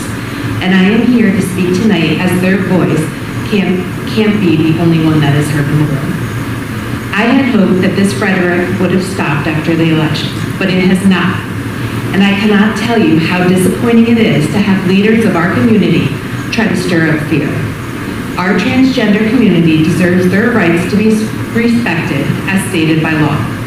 To sit here and waste time speaking about the health curriculum that has already been instituted or gender-neutral bathrooms is not because it is the current issue, but it continues to be brought up as it is a divisive topic. One board member specifically said over and over through her campaign how she was a minority and how horrible she was treated when she was younger. Yet she is now discriminating against the population of students who are often targeted and mistreated. These are children and deserve to learn in a safe, nurturing environment regardless of how you feel about their gender identity. Now, after hearing your last comments, it also sounds like you have a fear of cisgender males, which also bothers me as a mother of 2 sons. And And if you have a problem, then maybe we need to look at educating boys on how not to assault women.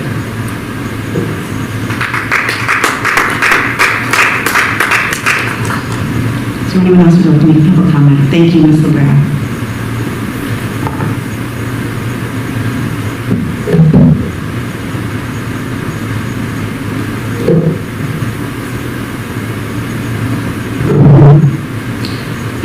My name is Maria Ortiz-Myers. I live at 17 Embar Place in Burnersville. I want to begin by recognizing your responsibility to the Somerset Hills Schools District, as stated on the district website, not to run the schools, but to ensure that they are well run. And I genuinely thank you all for your service. For context, I'll share that I have lived in Burnersville for 10 years. My youngest graduated from Burnersville High School. And for what it's worth, I began life as an English language learner and identify as Hispanic. I'm also a PhD candidate at the Rutgers School of Communication and Information, where I study family information practices and communication. These can include contentious issues of information, such as disinformation and moral panics. I also teach undergraduate and master's students about information ethics and the sometimes difficult history behind the science and technology we rely on now. I regret that my motivation to attend tonight's meeting is rooted in shock, and I have been frankly disturbed by comments reported since January. Specifically, there was a suggestion that the district might consider forgoing state funding. I could hardly believe the idea of sacrificing state funds, and I don't think it can be taken seriously. Why would a district stakeholder support running our public schools in a way that would likely remove programs, faculty, staff, or services? Losing these because a small group disagrees with state health education standards is not supportable. I appreciate the clarification tonight regarding the discussions around the transgender student policy. Because any suggestion that it is appropriate to stigmatize transgender students by presenting them as a problem is revolting. The upsetting implication is that any student could be a threat or should be treated as a danger to others by simply existing. Other community members have been reported as having raised the specter of harassment or sexual assault by these students as a potential danger. As our board attorney just clarified, the unfortunate truth is that assaults in schools have existed long before gender identity came into our collective consciousness, and they cannot be prevented by a simple matter of policy. I understand that all of you have very difficult issues to manage: teacher contracts and shortages, a budget that must accommodate ever-increasing costs, an increasing number of children on free or reduced lunches, for example.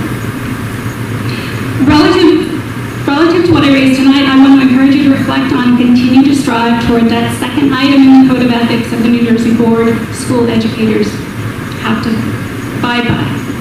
To paraphrase it stipulates that school board members will make decisions in terms of the educational welfare of children and will seek to develop and maintain public schools which meet the individual needs of all children. This language clearly centers children. Ms. Monahan, I'm sorry, the timer just went off for 3 minutes, so I just want to make sure that there isn't anyone else that wants to share, and you can continue after everyone else who's wanted to speak. Okay, thank you. Hi there, I'm Sarah McShane. I'm a teacher at Bedwell. I want to thank Dr. Butler, as Mrs. Cooper detailed in her report earlier, about the coordinating the professional development for last Monday. It was a wonderful and productive day for all of us as the staff. And the reason I wanted to express my gratitude, but I also wanted to say that unfortunately, just because of scheduling conflicts, I wasn't able to support the workshop for supporting LGBTQ students. So I just want to come tonight to advocate for further professional development in that area, and just general awareness in how we can support our LGBTQ students.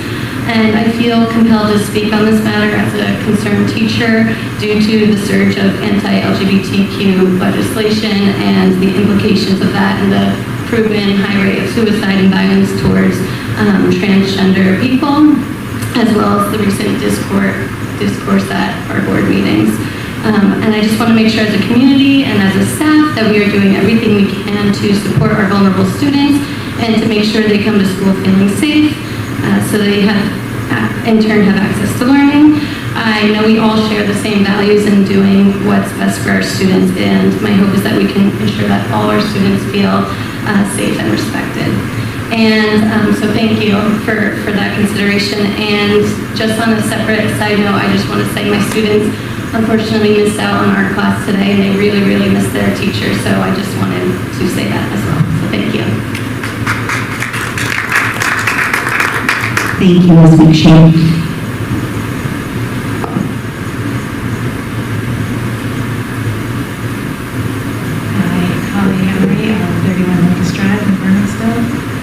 First and foremost, I know thank you guys for all that you are doing for our students. And just to top off the last discussion, as Dr. Neigel told me, just to address the skills, that it is not a free-for-all, and I totally understand your concerns. And he made it crystal clear that he knows his students, and he would vet out anybody if a student came to him and, or, you know, a daughter, my daughter, anybody, and said there was a boy in the bathroom.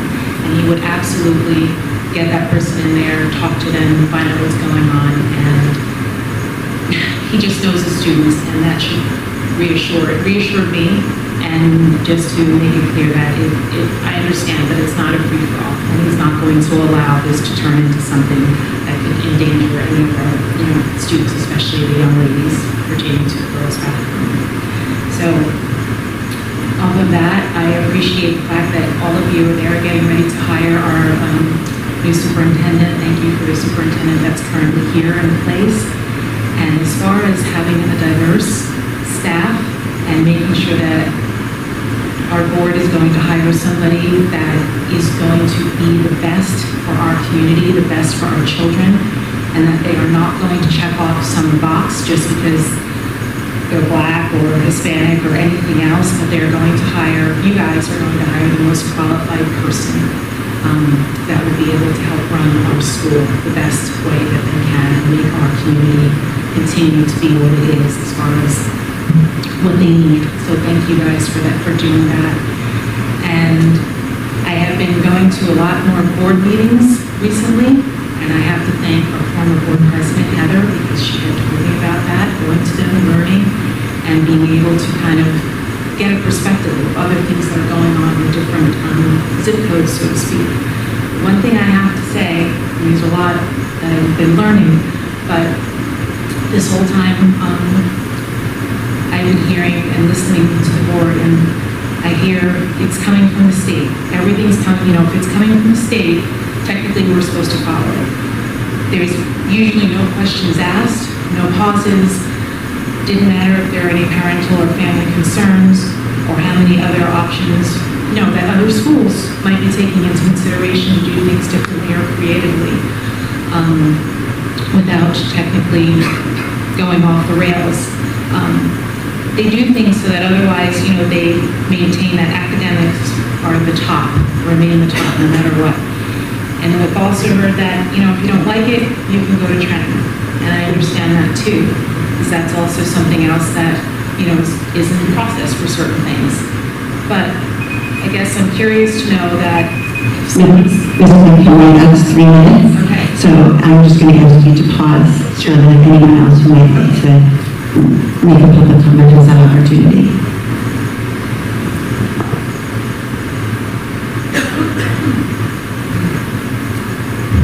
Sarah Falzarano. I wear many hats in this district. First and foremost, I'm a parent. I am a teacher. I am a coach. I am a SHE representative. I'm going to put my teacher hat on right now. As a teacher, I do every day what is in the best interest of my students, my second graders, whether that is helping them to the nurse as they are sick in my classroom, whether that is tying a shoe, whether that is decoding words, whether that's going to PD to learn new phonics, what's latest and greatest in the world of education, learning new math programs. I know you as leaders of our district do the same and want the best for all of our students. It is shown by the discussions that you have here. You know that there's a teacher shortage. We've talked about that tonight. And with more and more people leaving the profession, your recent transfer of one of our teachers has shaken Bedwell staff to the core. We are fearful, as Dr. Finari and Ms. Gutierrez heard at our PD Day last Monday, on how to handle students in distress in our building. We look forward to hearing how you plan to go forward with the plan and the decision you have made. Now, as a mother, more than 400 children's educations are being impacted by your choice. My own kids are older and out of Bedwell and are spared the impact of the decisions you have made. The values that this district is prided on, my K-12 district that I have been a part of for 42 years of my life, have clearly hurt me. But they've also hurt my family, and almost more importantly, in this realm, my Bedwell family. I strongly encourage you to do the right thing. Thank you, Ms. Calderon.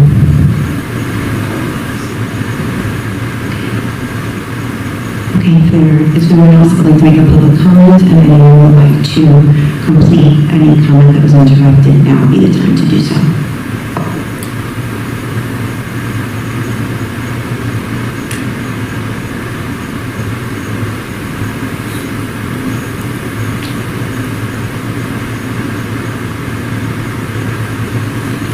I apologize for going over time. I had one more line in my statement, which was, please do continue to center children in your efforts. Thank you. Thank you, Ms. Myers.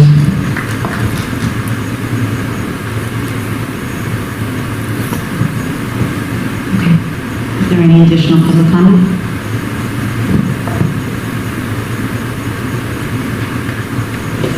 And just wanted to say that if we were, everybody's been following, that's what we keep hearing as far as following, it's coming from the state, we follow from the state. You have to do what's going on, if you don't like it, you can go to Trenton. So it kind of boggles my mind how if we have someone who's actually cleared from the state to return to work, that we're not actually following what the state actually says.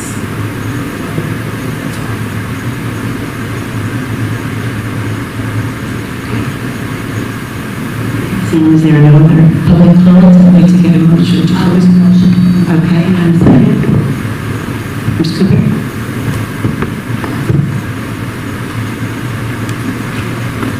Okay, and now we will move into supplementary matters. Supplementary matters are topics that board members would like to address. I would just like to respectfully request that any comments being made are made publicly and that we are not directing them at individual board members or doing so in a negative manner, and that we remain respectful in our interactions and the information that we're sharing. So if there is anybody that would like to address anything in supplementary matters, now would be the time to do so. I would like to just clarify that I have not targeted transgender students. I'm just trying to make sure our female students are safe from any cisgender males who may have malintent. I have not once targeted transgender students. And I even spoke today about treating people with respect and dignity, no matter how they identify themselves. It's their life, their choice, and we respect it and we embrace it. I have not target transgender students. I'm not sure from where that comes. I guess because I said the words transgender students, but my concern is not that they are the danger. I just want clarification on the guidelines set by the state.